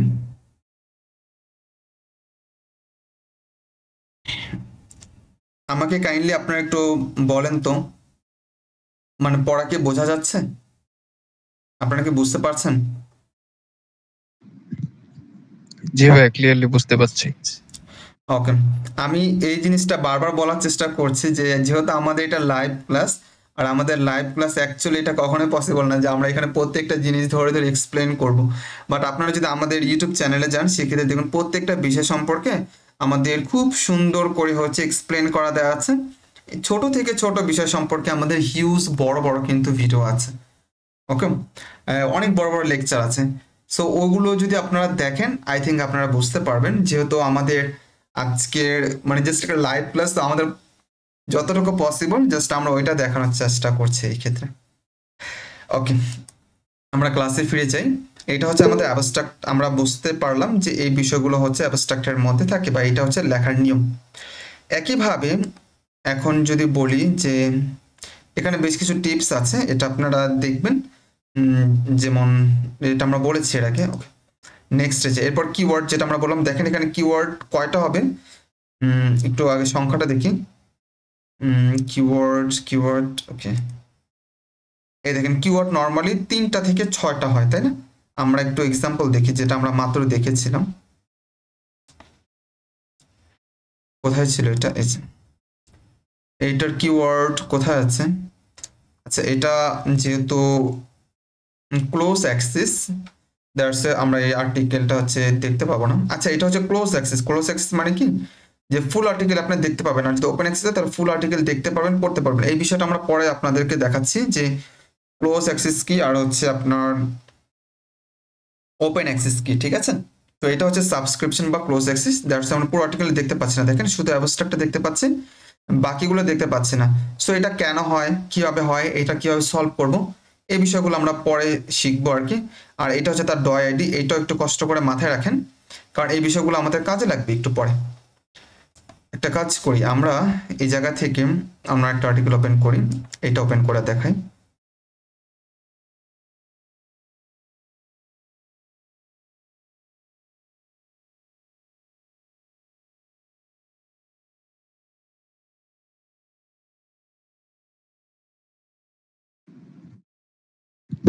ভাই আমার একটা প্রশ্ন ছিল আর কি।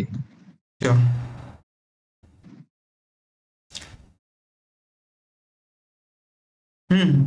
করেন, আপনার প্রশ্নটা করেন। ভাই কোশ্চেনটা হচ্ছে যে কোনো আর্টিকেল যদি একাধিক জার্নালে যদি পাবলিশ হয়, তো একটু আগে যেটা বললেন যে ক্লোজ অ্যাক্সিস তারপর হচ্ছে ফুল অ্যাক্সিস, তো গুগল স্কলারে যদি সেটা ক্লোজ থাকে অন্য জার্নালে কি সেটা ওপেন হওয়া মানে পাওয়া যাবে, মানে অ্যাক্সেস থাকে কিনা? ওকে, প্রথম হচ্ছে যে একটা আর্টিকেল কখনোই মাল্টিপল জার্নালে পাবলিশ করা পসিবল না, এটা কখনোই করা যায় না। বুঝা গেছে? এখন কথা হচ্ছে আমরা তাহলে কিভাবে খুঁজে পাই একটা আর্টিকেল হচ্ছে কয়েকটা জায়গায়? এটা হচ্ছে ভিন্ন ভিন্ন সার্চ ইঞ্জিনে খুঁজে পাই। যেমন আমরা একটা আর্টিকেলকে গুগল স্কলার থেকে খুঁজে পাই, ওই সেম আর্টিকেলটাকে আমরা পাবমেড থেকে খুঁজে পাই, ওই সেম আর্টিকেলটাকে আমরা রিসার্চ গেট থেকে খুঁজে পাই, ওই সেম আর্টিকেলটাকে আমরা সায়েন্স ডিরেক্ট থেকে খুঁজে পাই, ওই সেম আর্টিকেলটাকে আমরা ডিফারেন্ট ডিফারেন্ট প্ল্যাটফর্মে খুঁজে পাই। বাট জার্নাল কিন্তু সেম থাকে, জার্নাল কিন্তু কখনো মাল্টিপল হয় না, অর্থাৎ একের বেশি হয় না। ওকে, এইটা হচ্ছে কথা। আর এখন এই যে আমি বললাম, এগুলো হচ্ছে সবগুলো হচ্ছে সার্চ ইঞ্জিন। সার্চ ইঞ্জিন এই সব জায়গায় কি হচ্ছে আর্টিকেলগুলোকে খুঁজতে হয়। যেমন একটা আর্টিকেল গুগল স্কলার আমরা পেতে পারি, স্কোপাসও পেতে পারি, ওয়েব অফ সায়েন্সও আমরা পেতে পারি, দয়াজও আমরা পেতে পারি, তারপর হচ্ছে এটাকে পাবমেটও আমরা পেতে পারি। এই ধরনের আরো যতগুলো প্ল্যাটফর্ম আছে, সায়েন্স ডিরেক্ট আমরা পেতে পারি, সবগুলোতে আমরা পেতে পারি, রিসার্চ গেটও পেতে পারি, ঠিক আছে? কিন্তু প্রত্যেকটার ক্ষেত্রে জার্নালটা সেম থাকবে, এই হচ্ছে 1 নম্বর কথা। 2 নম্বর কথা হচ্ছে একটা আর্টিকেল যদি ক্লোজ অ্যাক্সেস হয়ে থাকে, সব জায়গায় এটা ক্লোজ অ্যাক্সেস থাকবে, কারণ ক্লোজ অ্যাক্সেস বা হচ্ছে সাবস্ক্রিপশন একই কথা। আর ঠিক তার বিপরীত হচ্ছে ওপেন অ্যাক্সেস। এই দুইটা হচ্ছে রিলেটেড জার্নালের সাথে, যেহেতু জার্নালের সাথে এটা রিলেটেড, সো জার্নালে যদি আমি টাকা দিই তাহলে তারা হচ্ছে এটা ওপেন অ্যাক্সেসে পাবলিশ করবে, জার্নালে যদি টাকা না দিই তারা এটা ক্লোজ অ্যাক্সেসে পাবলিশ করবে। এখন আমরা কেন টাকা দিতে হয় জার্নালকে? কারণ আমরা চাই আমাদের ওপেন অ্যাক্সেসে পাবলিশ করবো। ওপেন অ্যাক্সেসে পাবলিশ করলে সুবিধাটা কি? অনেক সুবিধা, সাইটেশন সংখ্যা অনেক বেশি থাকে, ঠিক আছে? অর্থাৎ অনেক বেশি পরিমাণ মানুষ এটাকে অ্যাক্সেস করতে পারে, অনেক বেশি পরিমাণ মানুষ এটাকে সাইটেশন করে, আমাদের সাইটেশন বাড়ে। যেমন আমি একটা এক্সাম্পল দিই, এই যে দেখেন প্রথম আর্টিকেলটাতে সাইটেশন সংখ্যা কত? 149, দ্বিতীয়টাতে 103, না সরি 3 নম্বরটাতে 103, 2 নম্বরটাতে কত? 421। তার মানে 421টা পেপারে তারা এই জার্নাল থেকে ইনফরমেশন নিয়ে এই জার্নালের রেফারেন্স তারা ইউজ করেছে। এটা কেন সম্ভব হয়েছে? কারণ হচ্ছে এই জার্নালটা ওপেন অ্যাক্সেস। আমি এটা ওপেন করে যদি একটু দেখাই, দেখেন এই দেখতে পাচ্ছেন, এটা কিন্তু ওপেন অ্যাক্সেস। এই দেখেন আমি জায়গা থেকে ব্যাকগ্রাউন্ড দেখতে পাচ্ছি, দেখেন ফুল আর্টিকেল অ্যাক্সেসটা আমরা পাচ্ছি, মেথড দেখতে পাচ্ছি, তারপর হচ্ছে দেখতে পাচ্ছেন ফুল আর্টিকেলটা আমরা পেয়েছি। দেখেন এই যে পুরো আর্টিকেলটা আমরা দেখতে পাচ্ছি, তার মানে এটা হচ্ছে ওপেন অ্যাক্সেস। এটা আমরা যদিও পরে দেখাতাম ডিটেলসে, কিন্তু এটা যেহেতু ওপেন অ্যাক্সেস যার কারণে এইটার সাইটেশন সংখ্যা অনেক বেশি হয়েছে, সবাই এই জায়গা থেকে পড়তে পেরেছে। এই দেখেন তার এটা লিখে দিয়েছে ওপেন অ্যাক্সেস, দেখতে পাচ্ছেন ওপেন অ্যাক্সেস তার এটাকে লিখে দিয়েছে। যেহেতু এটা ওপেন অ্যাক্সেস টাকা দিতে হয়েছে, তার মানে এইটা থেকে অনেক বেশি পরিমাণ মানুষ পড়তে পারবে, সবাই এটা অ্যাক্সেস পাবে, সবাই এটাকে সাইটেশন করবে, সবাই এই জায়গা থেকে ইনফরমেশন নেবে।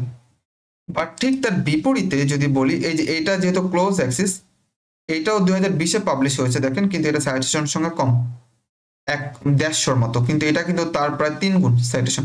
দুইটা কিন্তু 2020 সালে পাবলিশ হয়েছে, দেখেন এটা 2020, এটাও 2020, কিন্তু এটার সাইটেশন কত 149, এটা সাইটেশন হচ্ছে 421। কেন এটা বেশি হচ্ছে? কারণ এটা ওপেন অ্যাক্সেস, সবাই ডাউনলোড করতে পেরেছে, পড়তে পেরেছে, সাইট করেছে। এটা যেহেতু ক্লোজ অ্যাক্সেস, এটা কেউ ডাউনলোড করতে পারেনি, পড়তে পারেনি। যারা ডাউনলোড করতে পেরেছে তারাই শুধুমাত্র রেফারেন্সিংটা করতে পেরেছে, ওইটা পরে ওই জায়গা থেকে ইনফরমেশন নিয়ে তারা এটা রেফারেন্সটা ইউজ করেছে। এখন কি ক্লিয়ার হয়েছে? জি ভাই, ক্লিয়ার। Okay, thank you. আমরা কোথায় ছিলাম? আমি তো তো দেখি, এই যে কিওয়ার্ড। এখন যখন কিওয়ার্ড লিখবেন তখন হচ্ছে যে দেখেন কিওয়ার্ড হচ্ছে কিভাবে লিখবেন, আইডেন্টিফাই কি কনসেপ্ট থাকবে এখানে, ইউজ স্পেসিফিক টার্ম, এখানে আর বেশ কিছু বিষয় থাকবে, be concise, consider related field, okay, এই ধরনের বেশ কিছু বিষয় থাকবে।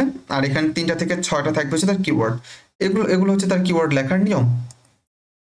এরপর যদি বলি ইন্ট্রোডাকশন কিভাবে লিখবে, ইন্ট্রোডাকশন লেখার নিয়মটা যদি বলি, আমি জাস্ট একদম টাচ করে যাচ্ছি, যাতে করে আমরা বেশ অনেকগুলো জিনিস কভার করতে পারি, অ্যাটলিস্ট যাতে টাচ করতে পারি তাহলে হবে। যেমন ধরেন যে এই যে এটা এমন একটা কিছু দিয়ে আপনি শুরু করবেন ইন্ট্রোডাকশনটা, যেটাকে আমরা হুক বলি, যাতে করে সবার অ্যাটেনশনটা গ্র্যাব হয়, ওকে, অ্যাটেনশন যাতে মানে ক্যাচ করতে পারে, আই ক্যাচিং হয়, যাতে সবাই এটা পড়তে আগ্রহী হয়, এরকম। যেমন অনেকটা বিজ্ঞাপনের মতো, বিজ্ঞাপনে কি করি আমরা, এমন একটা কিছু লিখি যাতে করে সবার অ্যাটেনশন আমরা পেয়ে যাই, ওরকম করে একটা কিছু দিয়ে শুরু করতে হবে আপনার ইন্ট্রোডাকশনটা। তার মানে এমন কোনো কিছু দিবেন না যেটা অ্যাকচুয়ালি সাইন্টিফিক কমিউনিটির সাথে যায় না, ওকে, এই বিষয়গুলো একটু মাথায় রাখতে হবে। এরপর ব্যাকগ্রাউন্ড ইনফরমেশন দিবেন, এরপর রিসার্চ কোশ্চেন অ্যান্ড প্রবলেম এটা আপনি অ্যাড করতে পারেন, এরপর হচ্ছে পারপাস অ্যান্ড অবজেক্টিভ।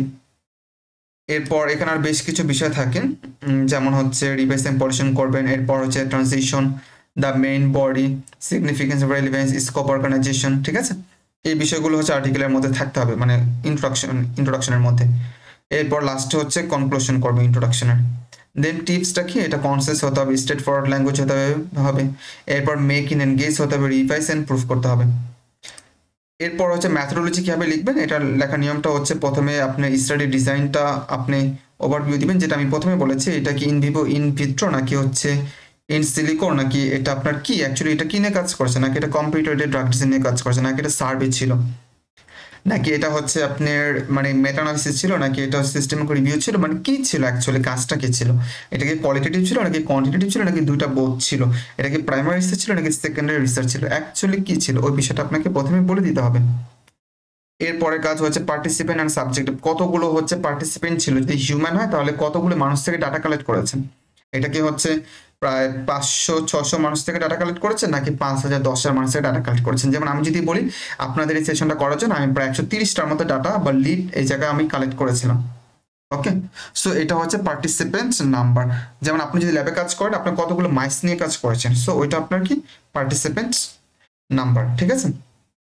এরপর ভেরিয়েবলের মেজারমেন্ট, আপনি কতটুকু পরিমাণে দিয়েছেন ওইটার যে মেজারমেন্টটা আছে, ভেরিয়েবল যে নাম্বারটা আছে এটা। এরপর প্রসিডিউর, কোন প্রসিডিউর আপনি কাজ করেছেন এটা। যেমন হচ্ছে আপনি যদি অ্যান্টিব্যাকটেরিয়াল যদি কোনো টেস্ট করেন, সেক্ষেত্রে আমরা অ্যান্টিব্যাকটেরিয়াল টেস্ট, যেটাকে অ্যান্টিমাইক্রোবিয়াল টেস্ট বলি, আমরা ল্যাবে করি আর কি, মাইক্রোবায়োলজি ল্যাবে মেনলি এটা করা হয়, তখন ডিস্ক ডিফিউশন মেথড ইউজ করা হয় ব্যাকটেরিয়া কালচারের জন্য, তাই না। সো ওইটা একটা প্রসিডিউর। একইভাবে যদি আপনি অ্যান্টিবায়োটিক রেজিস্ট্যান্ট এটাকে যদি আপনি ডিটেক্ট করতে চান, আপনার বেশ কিছু প্রসিডিউর আপনি অ্যাপ্লাই করতে পারেন। যেমন আপনি কনভেনশনাল পিসিআর ইউজ করতে পারেন, আপনি মাল্টিপ্লেক্স পিসিআর ইউজ করতে পারেন, আপনি রিয়েল টাইম পিসিআর ইউজ করতে পারেন, আপনি ক্রিসপার-কাস ইউজ করতে পারেন। এই যে এগুলো হচ্ছে প্রসিডিউর, ওকে। যাক, এগুলো অনেক জটিল হয়ে যাবে, সো আমি চাচ্ছি একদম সহজ করে জিনিসটা প্রেজেন্ট করার জন্য, কারণ এখানে শুধু সায়েন্স ব্যাকগ্রাউন্ডের আছে এমনটা না, এখানে আরো আদার্স ব্যাকগ্রাউন্ডের আছে বা পরবর্তীতে হয়তো তারা দেখবে। দ্যাটস হচ্ছে আমরা একটু ইজি করা ট্রাই করছি। এরপর ডাটা কালেকশন করা, ডাটা অ্যানালাইসিস করা, ইথিক্যাল কনসিডারেশন নেওয়া। যদি আপনি কোনো এনিমেলের উপরে কাজ করতে চান, আপনাকে ইথিক্যাল অ্যাপ্রুভাল নিতে হবে আপনার যে ইনস্টিটিউশন থেকে, বা যদি গভর্নমেন্ট হয়, যদি আপনি হিউম্যানের উপরে কাজ করতে চান সেক্ষেত্রে আপনার সরকার থেকে অনুমতি লাগবে, তাই না? আপনি তো মানুষের উপরে একটা গবেষণা করতে পারেন না, একটা ওষুধ খাবেন, তাকে ট্রিটমেন্ট করবেন, এগুলো তো করতে পারবেন না। তো ইথিক্যাল কনসিডারেশন এই বিষয়টা গুরুত্বপূর্ণ। এরপর ভ্যালিডিটি অ্যান্ড লিমিটেশন, রেপ্লিকেবিলিটি, এরকম আর কয়েকটা বিষয় থাকে আর কি। এরপর হচ্ছে রেজাল্ট কীভাবে লিখবেন, একদম ইন্ট্রোডাকশন দিয়ে শুরু করবেন, এরপর হচ্ছে প্রেজেন্ট করবেন, এরপর রেজাল্টটাকে অর্গানাইজ করবেন, তারপর টেক্সট লিখবেন, ভিজুয়াল করবেন, তারপর প্রোভাইড করবেন ডেসক্রিপটিভ স্ট্যাটিস্টিক, ঠিক আছে? এরপর হচ্ছে আপনি আপনার যে রেজাল্ট আছে ওটাকে আপনার টেবিলের আকারে প্রকাশ করতে পারেন। এরপর হচ্ছে আপনি ফিগার দিবেন, ফিগারের মধ্যে হতে পারে আপনার পাই চার্ট হতে পারে বা ডায়াগ্রাম হতে পারে, এগুলোর মাধ্যমে আপনি আপনার রেজাল্টটাকে প্রেজেন্ট করবেন যাতে খুব সহজে বোঝা যায়। আর অবশ্যই রেজাল্টের পরে কিন্তু আপনাকে লিখে দিতে হবে ওইটা ডেসক্রিপশনটা, ঠিক আছে? কারণ দেখা যাবে যে আপনার যে ডায়াগ্রামটা দিয়েছেন ওইখানে অনেক ডাটা আছে, অনেক ধরনের নাম্বার আছে, ওগুলোর মানে তো সবাই তো সবকিছু বোঝে না। তখন কি করতে হবে, তখন ওইটার এক্সপ্লানেশনটা নিচে দিয়ে দিতে হবে যাতে করে ওপরে লেখাটা বা ওপরে ছবিটা দেখে আর নিচের লেখাটা পড়ে যাতে বিষয়টা ভালো মতো বুঝতে পারে, দুইটা যাতে অনেক বেশি এনগেজিং হয়।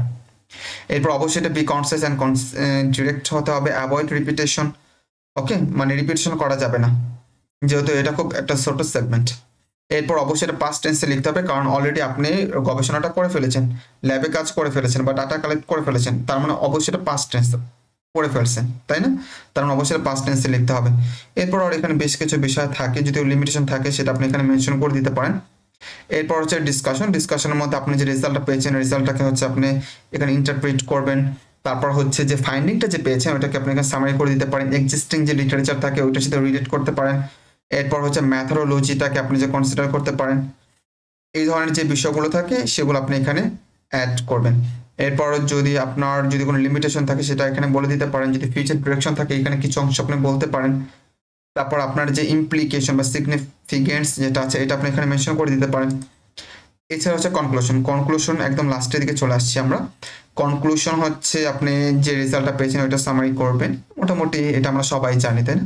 পুরো রিসার্চের যে জিনিসটা আছে ওইটাকে একদম সামারি করে আপনি এখানে লিখে দিবেন, এটা হচ্ছে মূলত সামারি। এরপর হচ্ছে যদি বলি ফিউচার ডিউরেশন বা পার্সপেক্টিভ, অর্থাৎ আপনি যে কাজটা করেছেন এইটা নিয়ে ফার্দার আর কি কি কাজ করা যেতে পারে তার একটা রিসার্চ ডিরেকশন আপনি এখানে দিবেন। যেটা আমি আপনাদেরকে বলেছিলাম যে এই যে রিসার্চ গ্যাপ দেখতে পাচ্ছেন, আপনি রিসার্চ গ্যাপ এই জায়গায় সে খুঁজে পাবেন, দেখবেন প্রত্যেকটা আর্টিকেলের মধ্যে এরকম একটা থাকে। আমরা আপনাদেরকে একটা এক্সাম্পল দেখানোর ট্রাই করি, দেখি এটাতে পাওয়া যায় কিনা।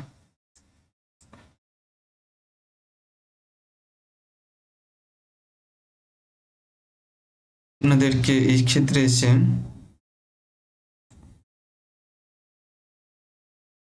যেমন এটা যদি একটু ওপেন করি,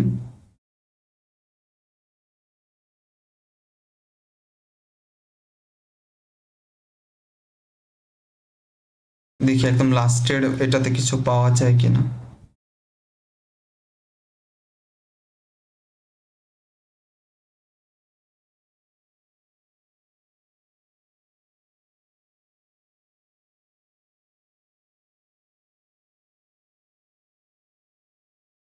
অফ দ্য টাইম দেখা যায় যে এই ধরনের লাস্টের দিকে যদি চলে আসেন তাহলে লাস্টের প্যারাগুলো পড়লে আপনার এই জায়গা থেকে হচ্ছে পেয়ে যাবেন। এই দেখেন দিস রেজাল্ট সাজেস্ট করে, দেখতে পাচ্ছেন এই রেজাল্ট হচ্ছে সাজেস্ট করতেছে কি এখানে হচ্ছে curcumin can be use as alternative effective combination in, okay, এই বিষয়টাকে তারা পড়ছে। সো এরকম লাস্টের দিকে যখন চলে আসবেন তখন এই জিনিসগুলো হচ্ছে পেয়ে যাবেন। যাই হোক, এইভাবে হচ্ছে আপনারা এই জিনিসগুলো হচ্ছে লিখবেন। এরপর দেখেন এখানে আরো কয়েকটা বিষয় আছে, যেমন আর্টিকেল সার্চ ইঞ্জিন। এখন ধরে নিচ্ছে আপনি ওই কাজগুলো ঠিকমতো করতে পেরেছেন, এখন কাজ কি? এখন কাজ হচ্ছে আর্টিকেলগুলোকে সার্চ করে খুঁজে বের করা। এর জন্য বেশ কয়েকটা প্ল্যাটফর্ম আছে, এই জায়গা থেকে আপনি খুঁজে বের করতে পারেন, যেমন গুগল স্কলার আছে, পাবমেড আছে, ResearchGate, Connected Papers, NS archive আছে, ScienceDirect, Research Rabbit, Elicit, Typeset, io, iSight, Semantic Scholar, Consensus, genetic, Explain Paper, হিমাটা পেপার ডাইজেস্ট, এই ধরনের যে বিভিন্ন যে প্ল্যাটফর্ম আছে এই জায়গা থেকে আপনি খুঁজে বের করতে পারেন। যেমনটা আমরা এখানে মাত্র দেখালাম আপনাকে গুগল স্কলার থেকে, অর্থাৎ গুগল স্কলার আসবেন, এখানে এসে আপনি সার্চ করবেন। দেন আপনি যদি চান আপডেটেড পেপার, জাস্ট এই জায়গাতে কাস্টম রেঞ্জে যাবেন। কাস্টম রেঞ্জে গিয়ে এই জায়গা থেকে হচ্ছে আপনি জাস্ট সালটা দিয়ে দিবেন, কোন সাল থেকে কোন সালে পেপার খুঁজতে চান, দেন এখানে সার্চ করবেন, এটা খুঁজে পাবেন। একইভাবে আপনাদের এখানে যদি আপনারা পাবমেটে যান, পাবমেটও কিন্তু এটা করা যায়। যেমন পাবমেট, এটাও আরেকটা সার্চ ইঞ্জিন।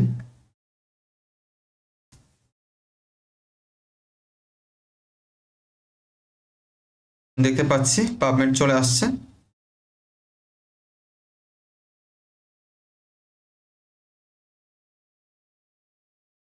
মেডিকেল সায়েন্সের জন্য এটা খুব ভালো। এখানে হচ্ছে অ্যাডভান্স, দেখেন এখানে অ্যাডভান্সে গিয়ে আপনারা অ্যাডভান্স সার্চ করতে পারেন, বা সরাসরি এখানে এসে আপনারা সার্চ করতে পারেন। যেমন যদি আমরা এখানে যদি বলি রোল অফ কারকিউমিন, আগের মতোই role of curcumin in cancer treatment.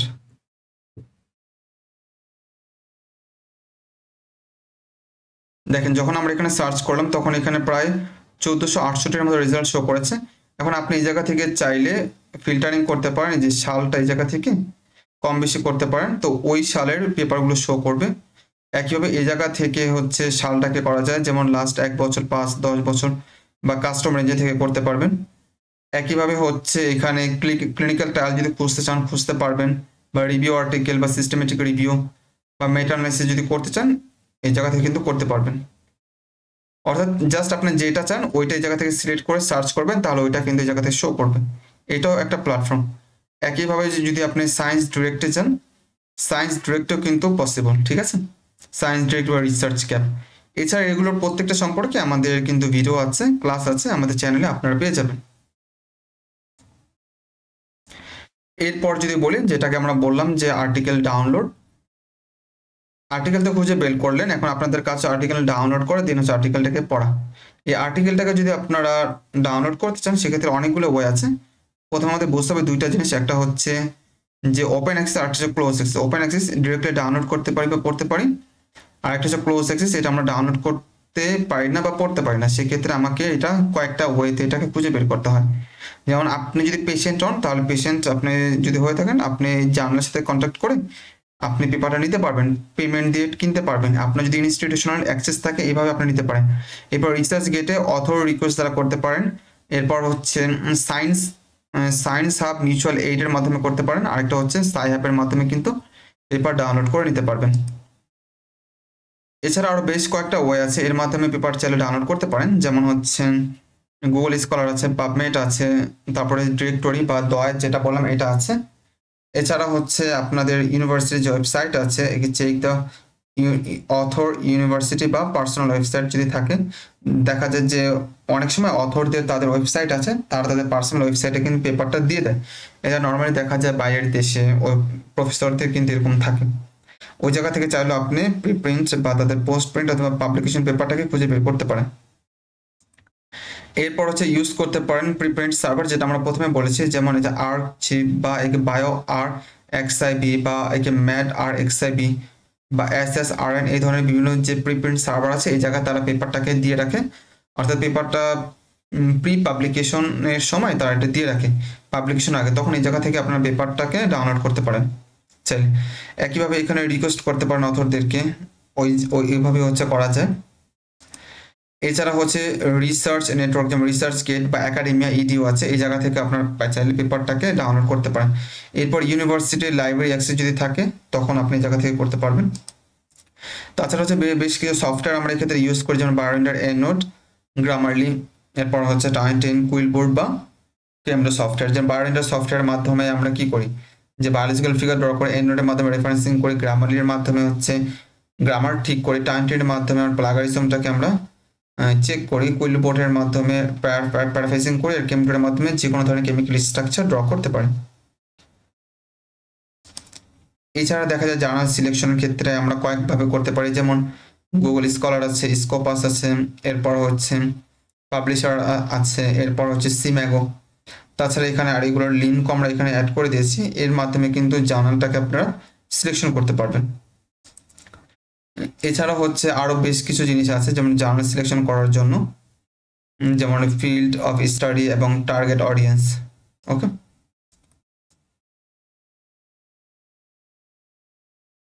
আচ্ছা এই ক্ষেত্রে হচ্ছে যদি কিছু বিষয় হচ্ছে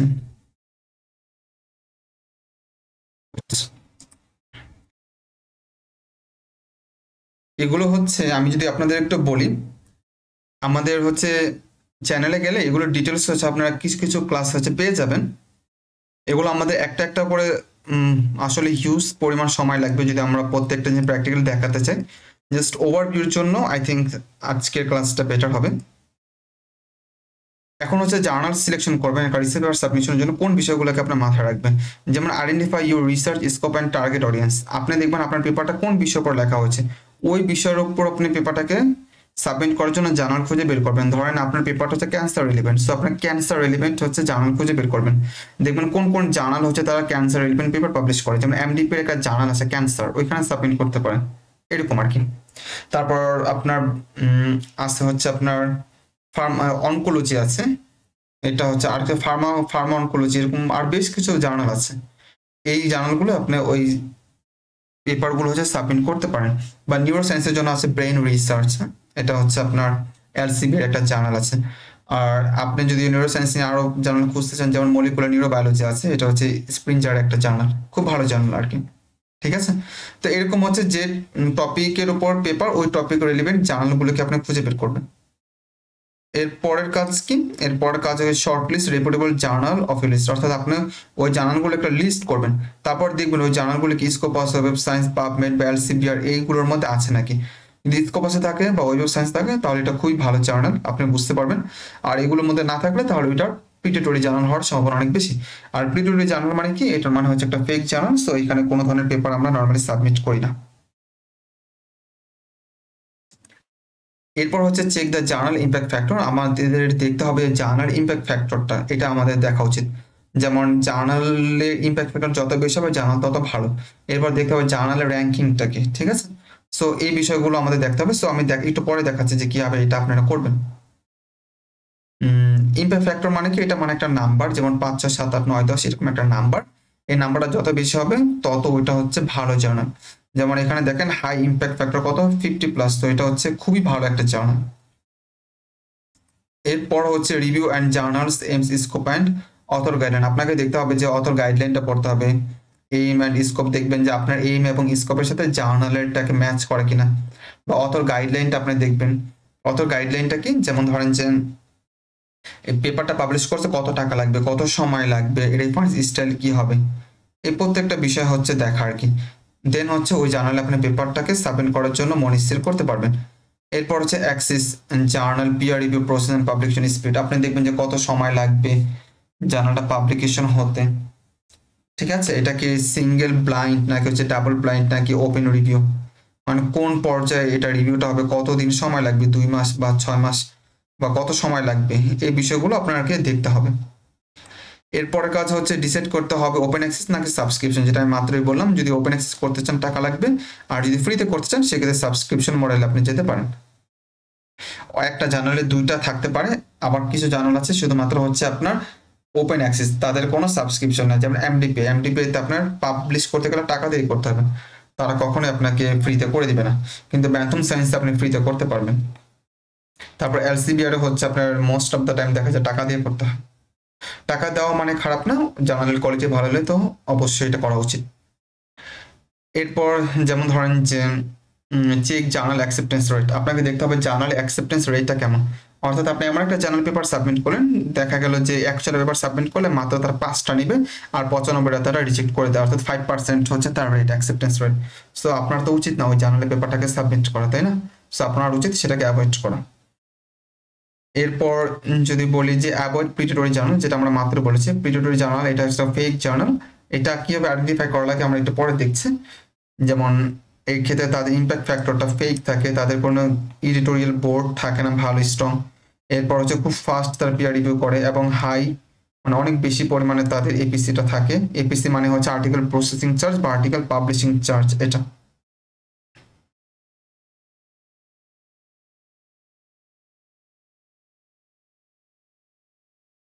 এরপর হচ্ছে ইভালুয়েট করতে হবে স্পেশাল ইস্যু বা থিমেটিক কল, অর্থাৎ যদি কোনো স্পেশাল ইস্যু থাকে আপনি যদি চান ওইখান পেপার আপনি করতে পারেন, সাবমিট করতে পারেন, তাহলে পেপারটা খুব দ্রুত হচ্ছে তারা প্রসিড করবে। এরপর হচ্ছে submit your manuscript and track কর। ওকে, দেন হচ্ছে আপনার সবকিছু ঠিকঠাক থাকলে পেপারটা আপনি সাবমিট করবেন। এরপর যদি বলি জার্নালের র্যাঙ্কিং, তাই না? আমরা জানি জার্নালকে 4 ভাগে র্যাঙ্কিং করা যায়, Q1 Q2 Q3 Q4। Q1 সবচেয়ে ভালো, তারপর Q2, তারপর হচ্ছে Q3, তারপর হচ্ছে Q4। দেখতে পাচ্ছি টপ 25% হচ্ছে Q1 র্যাঙ্কিং, তারপর Q2, তারপর Q3, তারপর হচ্ছে Q4। এখন হচ্ছে জার্নাল র্যাঙ্কিং। ওকে, এটা আমরা মাত্র বললাম। আর একটু ডিটেলসে যদি জানতে চাই, যেটা আমরা এখানে আরেকটু এক্সপ্লেন করেছি। ওকে, এটা আসলে একটু অ্যাভয়েড করি। এরপর যাক, এটা অ্যাকচুয়ালি আমাদের বেশ কিছু ডিসক্রিপশন, এগুলো আমাদের আপাতত হচ্ছে লাগবে না। এই বিষয়গুলোকে একটু অ্যাভয়েড করে যাচ্ছি, কারণ না হলে আমরা শেষ করতে পারবো না, অলরেডি ক্লাস অনেকটা লং হয়েছে। এগুলো আমাদের প্রত্যেকটা জিনিস কিন্তু প্র্যাকটিক্যালি দেখানো হয় আমাদের ক্লাসগুলোর মধ্যে, বাট যেহেতু হচ্ছে এটা লাইভ ক্লাস, দ্যাটস হচ্ছে এই বিষয়গুলোকে অ্যাভয়েড করতে হচ্ছে। এরপর how to check the journal quality. আচ্ছা, এটা আমরা একটু পরে দেখবো এমনিতেও। এটাও না। এই যে এখন আমরা যেটা বললাম জার্নাল ইম্প্যাক্ট ফ্যাক্টর, যদি একটু বলতে চাই, জার্নাল ইম্প্যাক্ট ফ্যাক্টর আমরা কয়েকভাবে দেখতে পারি। এক হচ্ছে সরাসরি জার্নালের ভিতর ঢুকে আমরা দেখতে পারি জার্নাল ইম্প্যাক্ট ফ্যাক্টর। যেমন আপনাদের একটা এক্সাম্পল যদি দেখাই আমি,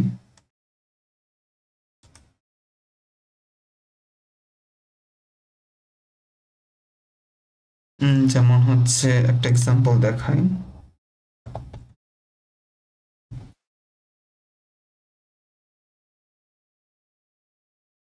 দেখেন যে বায়োমেডিসিন আর ফার্মাকোথেরাপি, তার ইম্প্যাক্ট ফ্যাক্টর হচ্ছে 7.5। এটা হচ্ছে একটা Q1 র্যাঙ্কিং জার্নাল, খুব ভালো একটা জার্নাল। আমরা যদি একটু ভিতরে ঢুকি জার্নালের, আচ্ছা এটা একটু অফ করে দিই।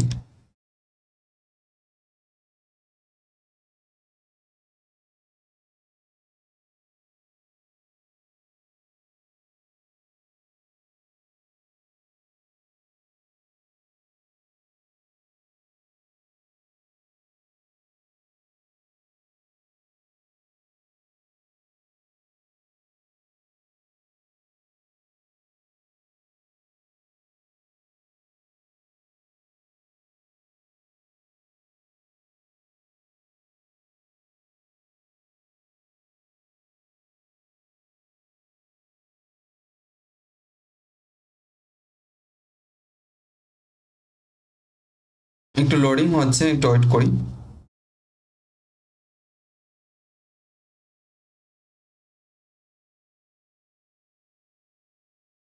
আচ্ছা, এটাও হতে থাকুক, কোন প্রবলেম নেই। আমরা কিন্তু অলরেডি দেখেছি আর কি ইম্প্যাক্ট ফ্যাক্টরটা কি, ওটা দেখেছি যে 7.5 আমরা দেখেছি, এটা হতে থাকুক, যখন হবে তখন দেখবো। অর্থাৎ ওয়েবসাইট থেকে। আরেকটা হচ্ছে থমসন রাউটার্স জার্নাল লিস্ট থেকে আমরা দেখতে পারি। আরেকটা হচ্ছে বায়ো একটা ওয়েবসাইট আছে, এখানে যাবেন, জার্নালের নাম লিখবেন, তাহলে ইম্প্যাক্ট ফ্যাক্টর চলে আসবে, তার লাস্ট ইয়ার্স গুলো চলে আসবে, প্রেজেন্ট ইয়ার্সও চলে আসবে। এরপর এটা হচ্ছে তার ইম্প্যাক্ট ফ্যাক্টর দেখার জন্য আরেকটা আছে, এটা হচ্ছে একটা ক্রোম এক্সটেনশন আছে। এটা যদি আপনারা অ্যাড করে নেন, বিশেষ করে পাবমেটের সাথে, সেক্ষেত্রে আপনারা কিন্তু ইম্প্যাক্ট ফ্যাক্টরটা দেখতে পারবেন। এরপর যদি বলি জার্নাল মূলত দুই ভাগে ভাগ করতে পারি, একটা হচ্ছে প্রিডেটরি জার্নাল আর একটা ইন্ডেক্স জার্নাল। প্রিডেটরি জার্নাল এটা হচ্ছে একটা ফেক জার্নাল, ভুয়া জার্নাল, তো আমাদের কাজ হচ্ছে এই জার্নালে পেপার সাবমিট না করা। আর ইন্ডেক্স জার্নাল হচ্ছে একটা আপনার ভালো জার্নাল, সো আমরা সবাই চেষ্টা করব ইন্ডেক্স জার্নালে পেপার সাবমিট করা। এখন কথা হচ্ছে এটা আমরা কিভাবে বুঝবো, কয়েকভাবে বোঝা যায়। যেমন তাদের অফিসিয়াল ওয়েবসাইটের ভিতরে ঢুকলে তারা ওখানে বলেই দেয় তারা এটা কি ইন্ডেক্স কিনা, এটা কি স্কোপাস ইন্ডেক্স কিনা, বা হচ্ছে ওয়েব অফ সায়েন্স ইন্ডেক্স কিনা, পাবমেড ইন্ডেক্স কিনা, এটা তারা বলে দেয়। সো তাদের ওই জায়গা থেকে আমরা দেখতে পাই। আরেকটা হচ্ছে ওই জার্নালে ISSN যে নাম্বারটা সেটা কপি করবেন, কপি করে স্কোপাসে যাবেন, যাওয়ার পর ওইখানে আপনি সার্চ করবেন, যদি ওই জার্নালটা পাওয়া যায় তাহলে বুঝতে পারবেন এটা স্কোপাস ইন্ডেক্স জার্নাল। আরেকটা হচ্ছে বিল্ডস লিস্ট, বিটস লিস্টটা কি? বিটস লিস্ট এটা হচ্ছে এক ধরনের ওয়েবসাইট। এখানে আপনি যাবেন, যাওয়ার পর যদি আপনার জার্নালটা খুঁজে পেয়ে যান তাহলে বুঝতে পারেন এটা হচ্ছে একটা প্রিটেটরি জার্নাল, অর্থাৎ সমস্ত প্রিটেটরি জার্নালগুলো বা পাবলিশারগুলো বিটস লিস্ট এই ওয়েবসাইটের মধ্যে তারা অ্যাকোমোডেটেড করেছে, তারা এখানে রেখেছে, ঠিক আছে? তার মানে আপনারটা যদি আপনি এখানে খুঁজে পান তাহলে আপনি বুঝতে পারবেন আপনার জার্নালটা হচ্ছে একটা প্রিটেটরি জার্নাল। আর যদি খুঁজে না পান তাহলে বুঝবেন যে এটা ইন্ডেক্স হওয়ার সম্ভাবনা খুব বেশি। যাই হোক, এছাড়া এখানে আরো বেশ কিছু হচ্ছে ডিটেলস আছে, এগুলো দিকে হচ্ছে আমরা যদি আরো যেতে চাই আমাদের খুব সময় লাগবে। এগুলোর বেশ কিছু ক্যারেক্টারিস্টিক আছে, আমরা এই জায়গা থেকে একটু শর্ট করি।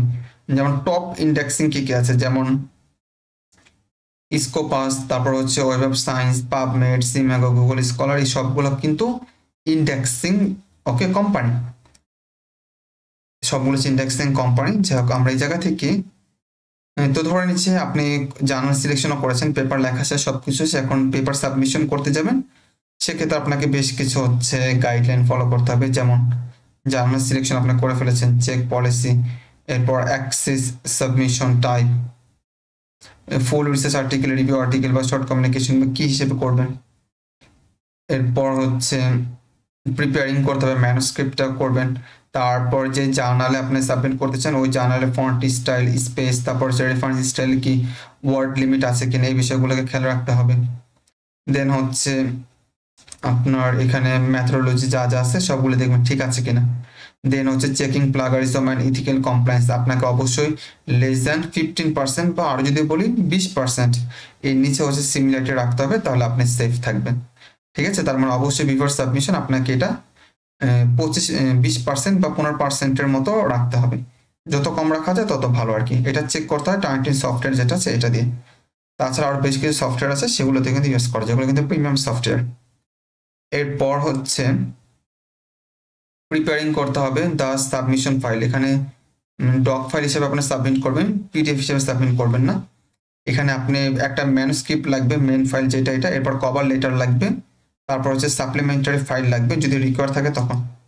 এরপর হচ্ছে অনলাইন সাবমিশন করতে হবে, আপনি ওইখানে যাবেন, যারপর এখানে একটা অ্যাকাউন্ট খুলবেন অথর হিসেবে, দেন ওই জায়গায় দিয়ে হচ্ছে পেপারটাকে সাবমিট করবেন। এরপর সিলেক্ট রিভিউ প্রেফারেন্স, আপনি যদি চান সাজেস্টেড রিভিউয়ার আপনি চাইলে সিলেক্ট করতে পারেন। এরপর হচ্ছে ফাইনাল ভেরিফিকেশন হবে, দেন হচ্ছে এডিটোরিয়াল রিভিউ করবে। আপনার পেপারটা সাবমিট করার পর এডিটর দেখবে, যদি ভালো হয় তাহলে তারা নেক্সট স্টেপে যাবে, অর্থাৎ বিভিন্ন রিভিউয়ারদের কাছে পাঠাবে, আদারওয়াইজ তার পেপারটা কিন্তু রিজেক্ট করে দিবে।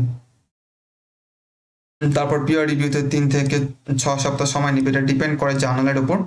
দেন হচ্ছে রেসপন্ডিং বা রিভিউয়ার কমেন্ট, রিভিউয়াররা যখন কমেন্ট দিবে কমেন্ট সহকারে আপনাকে পাঠাবে। তারপর যদি বলি acceptance and publication, acceptance letter যদি অ্যাকসেপ্ট হয়ে যায় আপনার রিভিশন সাবমিট করার পর, তাহলে আপনাকে সার্টিফিকেট দিবে। সব জার্নাল দেয় না, এমডিপিআই দেয়, তবে এটা দেওয়া না দেওয়া সমান কথা, এটা কাজে লাগে না। দেন হচ্ছে আপনি প্রুফ রিড করবেন, তারপর হচ্ছে ফাইনালি প্রুফ সাবমিট করবেন। করার পর হচ্ছে আপনার পেপারে একটা ডোআইডি তারা দিবে। ডোআইডি মানে হচ্ছে এমন একটা আইডি যেটা হচ্ছে মানুষের যেরকম আমাদের যেমন এনআইডি আছে তাদের এরকম হচ্ছে একটা ইউনিক আইডি দিবে, যেটা সাধারণত 10 দ্বারা শুরু হয়। এটা হচ্ছে ডোআইডি, এটাকে ফুল মিনিংয়ে বলা হয় ডিজিটাল অবজেক্টিভ আইডেন্টিফায়ার এটা। আর একটা হচ্ছে প্রমোটিং ইউর রিসার্চ। দেন হচ্ছে আপনার পেপারটা যখন পাবলিশ হবে আপনি সোশ্যাল মিডিয়াতে এটা শেয়ার করতে পারবেন, যেমন Google Scholar, ResearchGate, LinkedIn এবং একাডেমিয়া কনফারেন্স সহ এই ধরনের সব জায়গায় করতে পারবেন। আর এটা হচ্ছে এই পুরো জিনিসটার হচ্ছে সামারি, কি কি করা যাবে কি কি করা যাবে না আর কি। বাট এই কাজগুলি করলে পেপার হয়তো রিজেকশন হতে পারে, যেমন যদি নোবিলিটি না থাকে পেপারের মধ্যে, বা যদি ইথিক্যাল ভায়োলেশন যদি থাকে, বা যদি উইক ম্যাথোডোলজি থাকে, পোর ল্যাঙ্গুয়েজ স্ট্রাকচার থাকে, হাই প্লাগারিজম থাকে, আর একটা হচ্ছে আউট অফ জার্নাল স্কোপ, এইসব থাকার কারণে কিন্তু পেপারটা রিজেকশন হতে পারে। যাই হোক, এটা ছিল আমাদের আজকের একটা ওভারভিউ ক্লাস, প্রায় 140টা 142টার মতো স্লাইড এখানে আছে। আর ফাইনাল সাবমিশনের জন্য এখানে বেশ কিছু টিপস আছে আর কি। আই থিঙ্ক এই পুরো জার্নিটা যদি আপনারা ফলো করেন তাহলে আপনাদের জন্য খুব বেটার, যে আপনারা ভালো কিছু হচ্ছে কাজ করতে পারেন, আর হচ্ছে আপনারা আপনাদের গবেষণার কাজটাকে আরো সহজ এবং সুন্দর করতে পারবেন। এখন কাইন্ডলি আপনারা একটু আমাকে জানান কার কোনো কোশ্চেন আছে কোনো বিষয়ের উপর। বা যে কোনো বিষয়ের উপরে কোনো প্রশ্ন বা কোনো কিছু আপনাদের জানার থাকলে করতে পারেন, আমরা এটাকে সলভ করব। দেন হচ্ছে আমরা ক্লাসটাকে শেষ করে দিব ইনশাল্লাহ। নেক্সট আবার যখন আমরা এরকম ফ্রি কোনো সেমিনার করবো ইনশাল্লাহ হয়তো আপনারা জানবেন। আর আপনাদের যেহেতু ইমেল আমাদের কাছে আছে, রিসার্চের বা যে কোনো কিছু হলে আপনাদের হয়তো আপডেট জানানো হবে। প্রবলেম? হ্যাঁ ভাইয়া, 2টা কোশ্চেন ছিল। প্রথম হচ্ছে প্র্যাকটিক্যালি একটু দেখানো যাবে কিনা, যেমন ওই যে আপনি বলছিলেন হুক, আমরা ইন্ট্রোডাকশন হচ্ছে হুক ইউজ করি so that it can be more attractive যখন হচ্ছে কিনা ভিউয়াররা হচ্ছে পড়বে। এটা এটা একটু প্র্যাকটিক্যালি দেখানো যাবে কিনা। আর 2 নাম্বার হচ্ছে প্রিডেটরি এবং ইন্ডেক্সড যে ইয়াটা আছে, জার্নালটা আছে, এটা একটু প্র্যাকটিক্যালি দেখানো যায় কিনা, কিভাবে বুঝবো যে এটা। যদিও বলছেন লেকচারে, তারপর একটু আচ্ছা দেখানো গেলে সুবিধা হবে। আচ্ছা আচ্ছা, ঠিক আছে, আমি তাহলে এক্সাম্পল হিসেবে দেখাচ্ছি আপনাদেরকে। অ্যাকচুয়ালি যেহেতু আমার এখানে ভিপিএন ইউজ করি তো আমি, সেজন্য হচ্ছে বেশ কিছু রেস্ট্রিকশন থাকে। দেখেন এটা এখন লোডিং হচ্ছে, যে এটা এখন লোডিং হচ্ছে, বাট প্রবলেম না, আমি আপনাদেরকে দেখাচ্ছি। ব্রেস্ট ক্যান্সার, এই জায়গা থেকে জাস্ট আমরা একটা ফাইলটা ওপেন করি।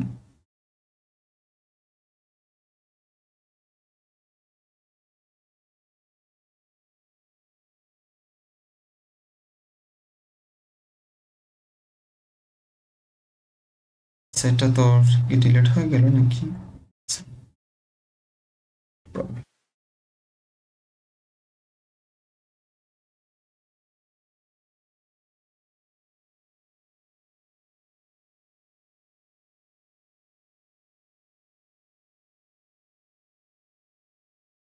জাস্ট আমরা সার্চ বারে আমাদের যে কোনো একটা কিছু লিখবো, লিখে সার্চ করব, করলে তো এটা এখানে চলে আসবে, রাইট?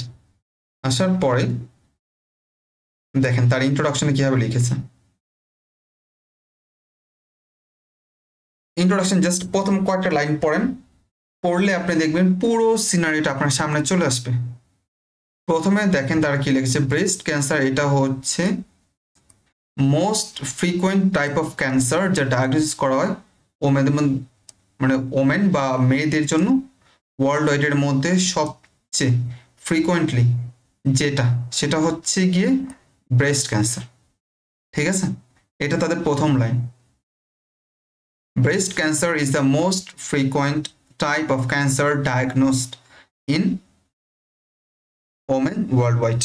That means মেয়েরা মানে তাদের যত ধরনের ক্যান্সারই হয়, সাপোজ ধরে নিচ্ছি একটা ফিমেলের টোটাল 100 রকমের ক্যান্সার হতে পারে, ধরে নিচ্ছি তাদের হচ্ছে ব্রেস্ট ক্যান্সার হতে পারে, তাদের হচ্ছে সার্ভাইকাল ক্যান্সার হতে পারে, দেন হচ্ছে স্কিন ক্যান্সার হতে পারে, লাং ক্যান্সার, লিভার ক্যান্সার থেকে শুরু করে অনেক ক্যান্সার হতে পারে।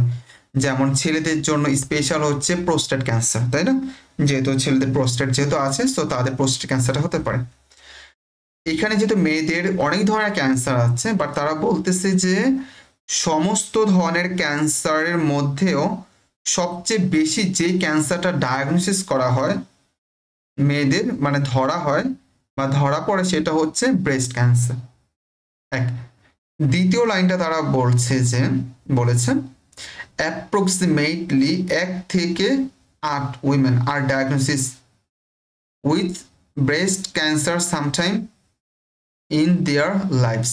তার মানে 8 জনের মধ্যে একজন, প্রতি 8 জনের মধ্যে একজন মেয়ের বা ওমেন, তাদের কি আছে, এই ব্রেস্ট ক্যান্সারটা আছে বা এটা ডায়াগনোসিস করা হয়। ঠিক আছে, এরপর তার তথ্য দিচ্ছে কি ইউনাইটেড স্টেট অফ আমেরিকা মানে ইউএসএ কতজন, এই যে একটা বিশাল অ্যামাউন্ট, এটা ডায়াগনোসিস করেছে কত সালে, 2018-তে।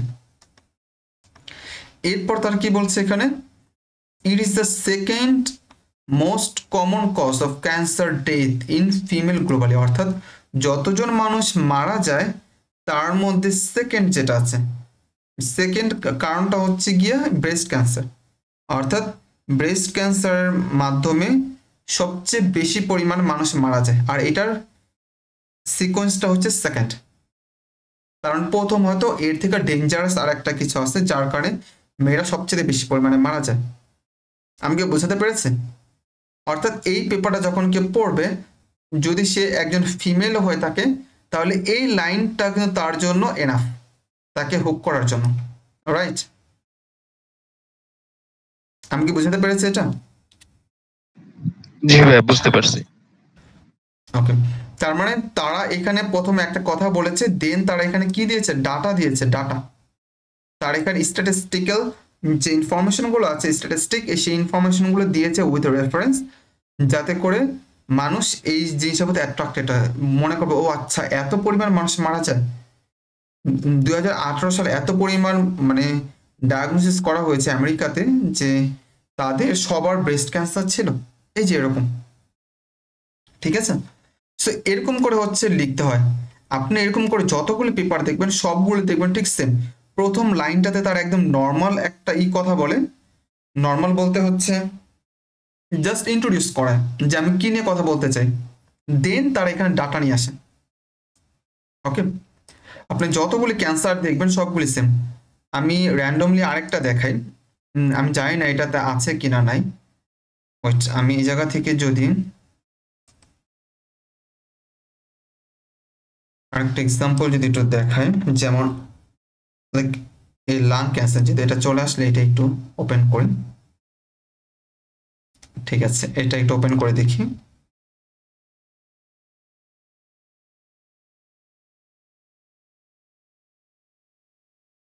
দেখেন এখানে তো এটা তো একটা ক্লোজ অ্যাক্সেস বা সাবস্ক্রিপশন, যার কারণে ফুল আর্টিকেলটা আসেনি।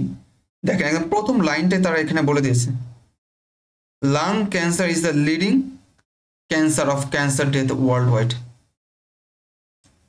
তার মানে যতজন মানুষ হচ্ছে লাং ক্যান্সার মানে ক্যান্সারে মারা যায়, তাদের মধ্যে একটা বিশাল অংশ হচ্ছে গিয়া লাং ক্যান্সার। ঠিক আছে? যেহেতু এটা অ্যাবস্ট্রাক্টের ডাটা নর্মালি হয় না, সো এখানে তার ডাটা মেনশন করেনি। আমরা দেখি অন্য কোনো আর্টিকেল পাই কিনা, এটা একটু ওপেন করি।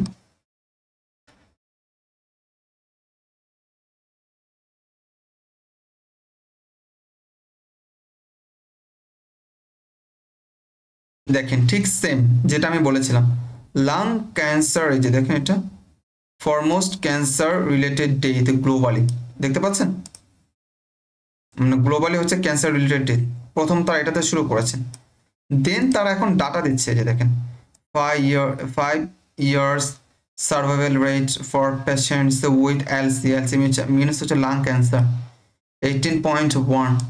ঠিক আছে? অর্থাৎ আপনি যখন ইন্ট্রোডাকশন লিখবেন প্রথমেই দেখা যায় কি ওই টপিকটা সম্পর্কে একটা জেনারেল লাইন লেখে, যেটা হচ্ছে ওয়ার্ল্ড ওয়াইড সাথে রেলিভেন্ট, দেন হচ্ছে তারা ওই রিলেভেন্ট ডাটা নিয়ে আসে। যেমন এইখানে তো তারা খুব একটা ডাটা ইউজ করেনি, আমরা এরকম আরো অনেক আর্টিকেল পড়েছে যেখানে হিউজ পরিমাণ তারা ডাটা লিখে নিয়েছে। যেমন এই জায়গা থেকে শুরু করে এই পর্যন্ত সাপোজ সম্পূর্ণ হচ্ছে ডাটা, অর্থাৎ কোন জায়গা থেকে কি হয়েছে না হয়েছে, কতজন মানুষ মারা গিয়েছে, কত সালে মারা গিয়েছে, কতজন ডায়াগনোসিস করেছে, এই পুরো একটা ওভারভিউ তারা এখানে দিয়ে দেয়। যখন ওই পোর্শনটা মানুষে পড়ে তখন হিউজ পরিমাণ একটা ইনফরমেশন তারা ক্যাচ করতে পারে ফ্রম দিস সেগমেন্ট।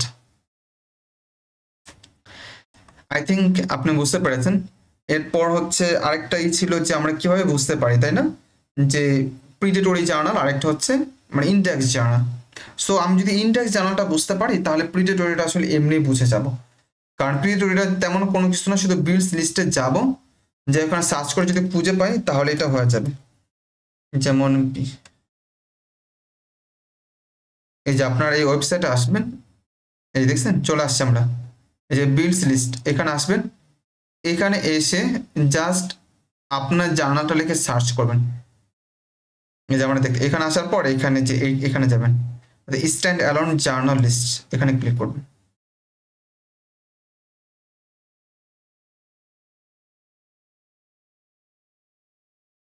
এখানে আসার পর এই যে এখানে যে সার্চ বার আছে, এখানে আপনার যে জার্নাল আছে ওটা এখানে লিখে সার্চ করবেন।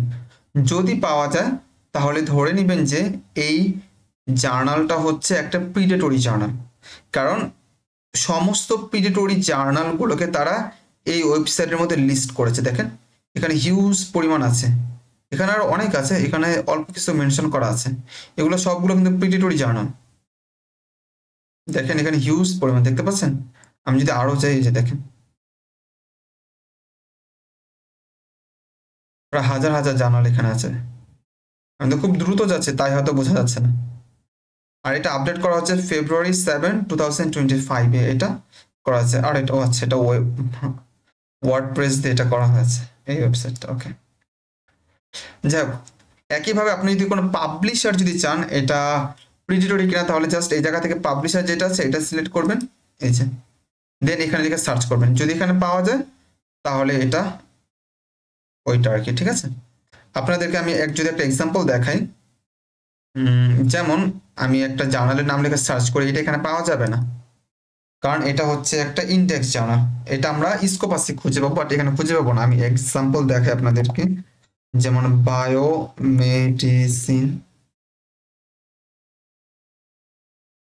বায়োমেডিসিন অ্যান্ড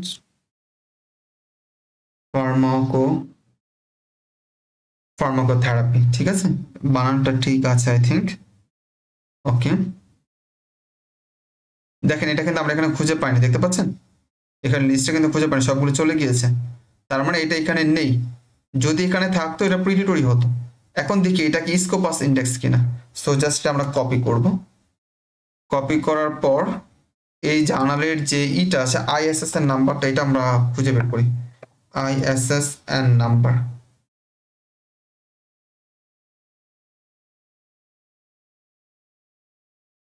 ISSN নাম্বার, এই যে আমরা পেয়েছি এটা। এটাকে একটু যদি কপি করি, জার্নালের ভিতরে এটা খুঁজে পেতাম, কিন্তু আমাকে হয়তো কষ্ট করে খুঁজতে হতো, বা ভিতরে ঢুকলে হয়তো সময় লাগবে।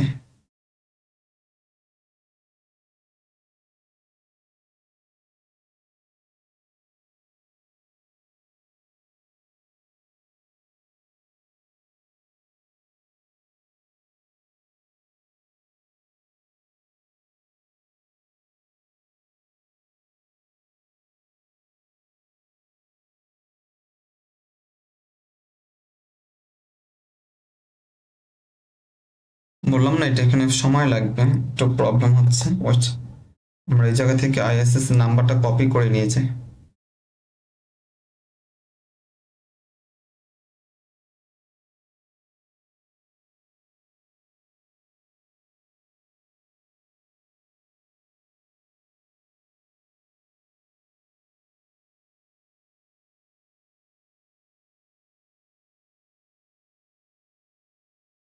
কপি করলাম, কপি করার পর এই জায়গা থেকে আমরা, আচ্ছা এটা একটু ডিলিট করে দিই, কারণ এটা আমাদের আর এখন লাগবে না।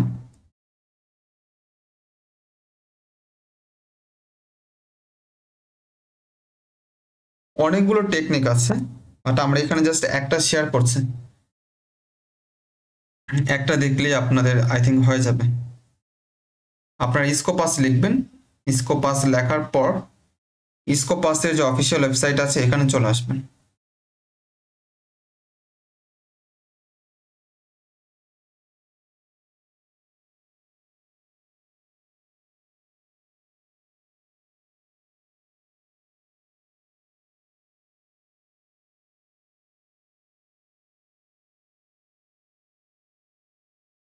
এখানে আসার পর এখানে সোর্স যে অপশনটা আছে এটাতে ক্লিক করবেন।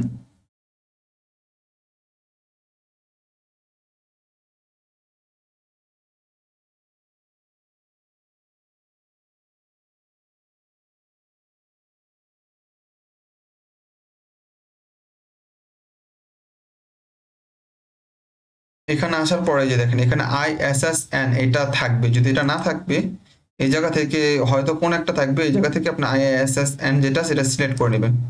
সিলেক্ট করার পর এখানে এসে আপনি এই দেখেন এখানে অনেক জার্নাল দেখতে পাচ্ছি আমরা। যাই হোক, আমাদের এটা দেখে কাজ নেই, আমাদের কাজ হচ্ছে এখানে ISSN নাম্বারটা সিলেক্ট করবেন, দেন এখানে এসে পেস্ট করবেন। যেটা আপনি কপি করেছেন ওই জার্নালটা এখানে পেস্ট করবেন।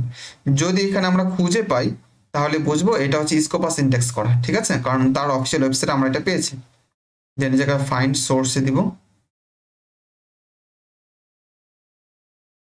দেখেন আমরা এটা পেয়েছি, ওয়ান রেজাল্ট দেখতে পাচ্ছেন, এই যে বায়োমেডিসিন অ্যান্ড ফার্মাকোথেরাপি, এটা হচ্ছে ওপেন অ্যাক্সিস, তার সাইট স্কোর হচ্ছে 12.8, ওয়ান রেজাল্ট দেখাচ্ছে। যেহেতু আমরা এই জার্নালটাকে স্কোপাসের অফিসিয়াল ওয়েবসাইটে পেয়েছি, দেখেন scopus.com এখানে আমরা পেয়েছি, দ্যাট মিনস আমরা বলতে পারি যে এই জার্নালটা হচ্ছে স্কোপাস ইন্ডেক্স করা। ঠিক আছে, এখন কি ক্লিয়ার হয়েছে? জি ভাই, ক্লিয়ার, থ্যাংক ইউ। ওকে, এরকম আরো বেশ অনেকগুলো নিয়ম আছে, জাস্ট আমরা একটা এখানে শুধু শো করালাম। বাকি যারা আছে বা কারো কোনো কোশ্চেন আছে?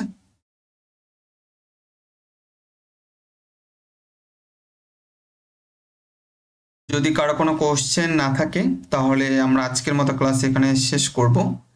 ইনশাল্লাহ হয়তো নতুন কোনো যখন আবার আমরা লাইভ ক্লাস অ্যারেঞ্জ করব, ইনশাল্লাহ আপনাদেরকে আবার ইনফর্ম করা হবে। আই থিঙ্ক আপনারা জয়েন হবেন। আর ওই জায়গা থেকে আমাদের যে ইউটিউব চ্যানেল আছে, আপনাদের কাজ হচ্ছে ওইটাকে সাবস্ক্রাইব করা, দেন ওইটাকে ফলো করা, কারণ ওইখানে হচ্ছে আমাদের প্রত্যেকটা ক্লাসে যাবে অলমোস্ট। যেমন এই ক্লাসটা আমরা এখানে আপলোড করে দিব, তার পাশাপাশি হচ্ছে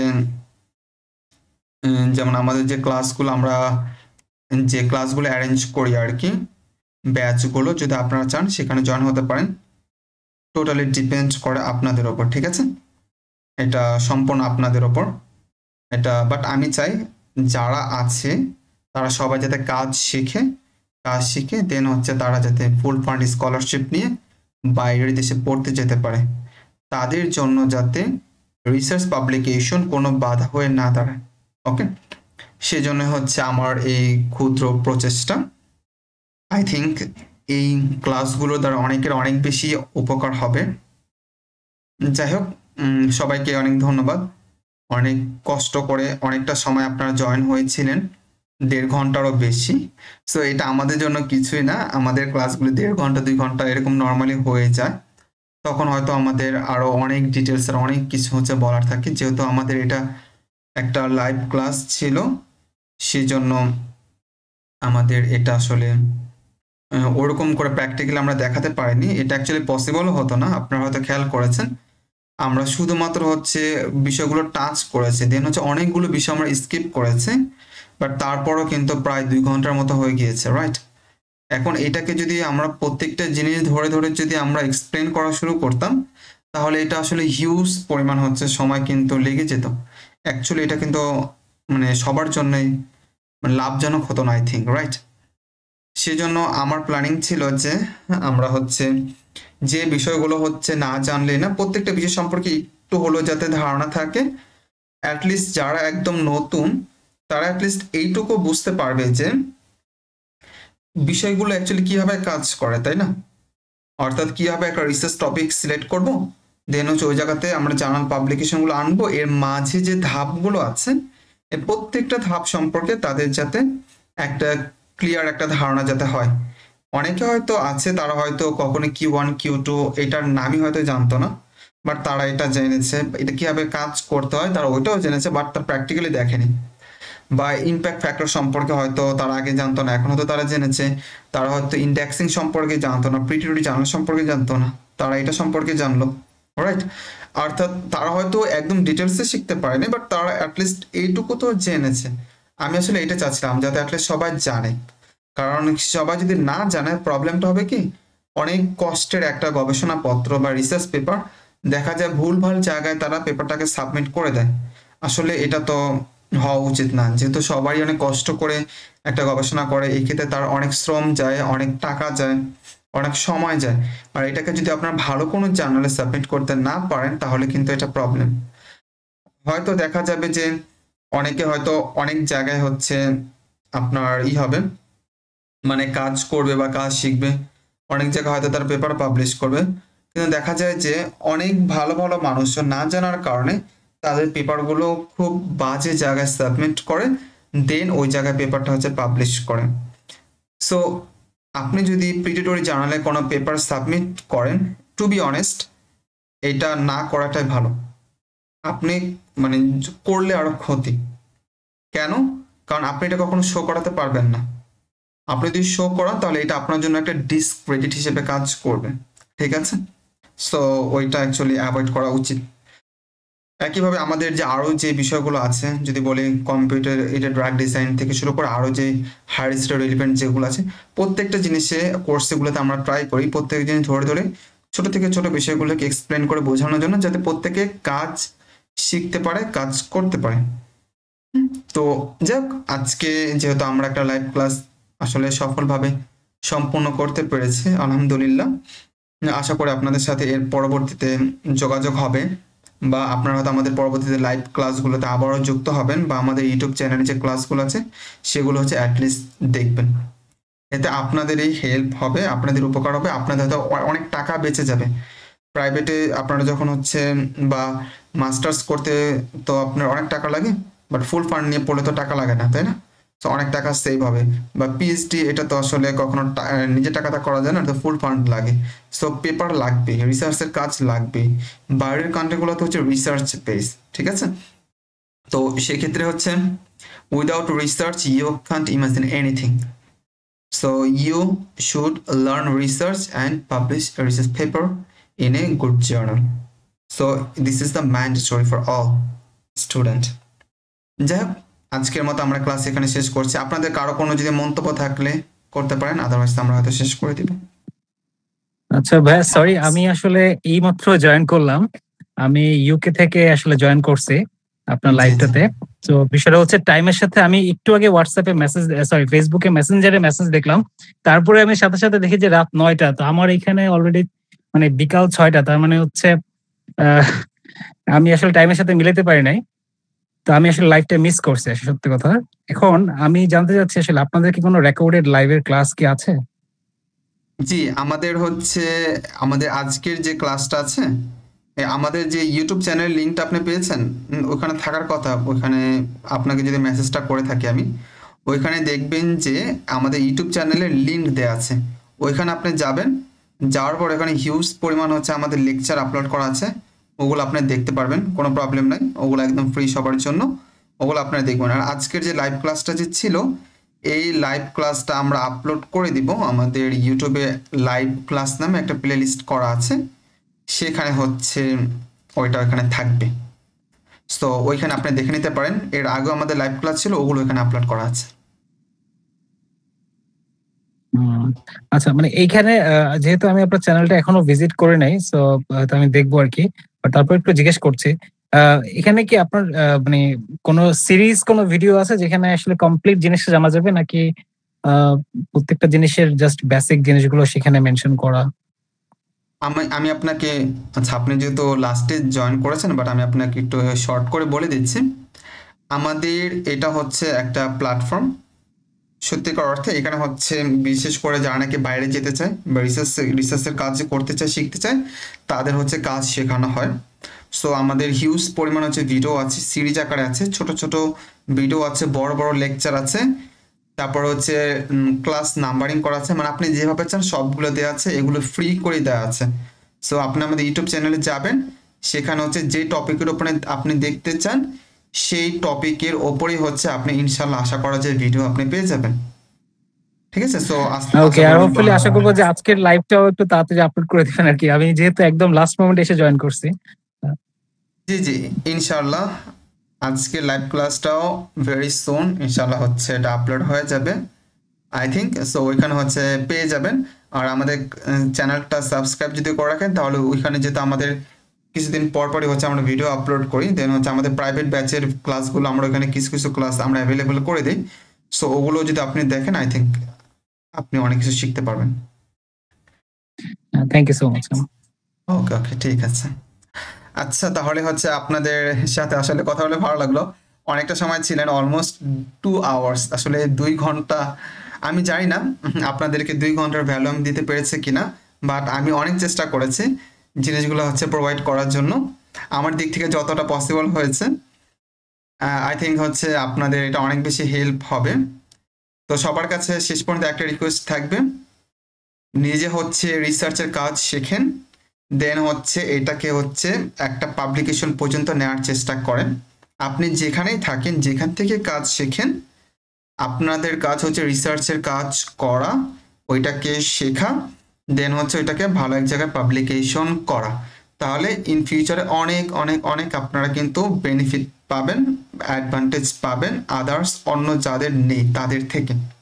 আশা করি আমি বোঝাতে পেরেছি। আর আমাদের ক্লাসগুলো যেহেতু অনেক অ্যাডভান্স, সো এগুলো যদি ফলো করেন আমার কাছে মনে হয় না আপনাদের আর অন্য কোনো জায়গা থেকে কোনো কিছু দেখা দরকার আছে। বাট তারপরে যদি দেখতে চান দেখতেই পারেন, কোনো প্রবলেম নাই। সো আমার যতটা জানা আছে আমাদের এখানে যেহেতু হিউজ পরিমাণ লেকচার আমরা আপলোড করে দিয়েছি অলরেডি, সো এর মধ্য থেকে আসলে সবার মানে ফুলফিল হয়ে যাওয়ার কথা আর কি। তারপর জ্ঞানের তো আসলে কোনো লিমিটেশন নেই, আপনারা যে যেখান থেকে পারেন আপনারা শিখবেন, তারপর হচ্ছে কাজ করবেন। আর আমাদের জন্য আপনাদের সব সময়ের জন্য উন্মুক্ত আছে, যে কোনো প্রবলেমে যে কোনো কিছুতে হচ্ছে ইনশাল্লাহ যোগাযোগ করবেন। I will help you lots. Okay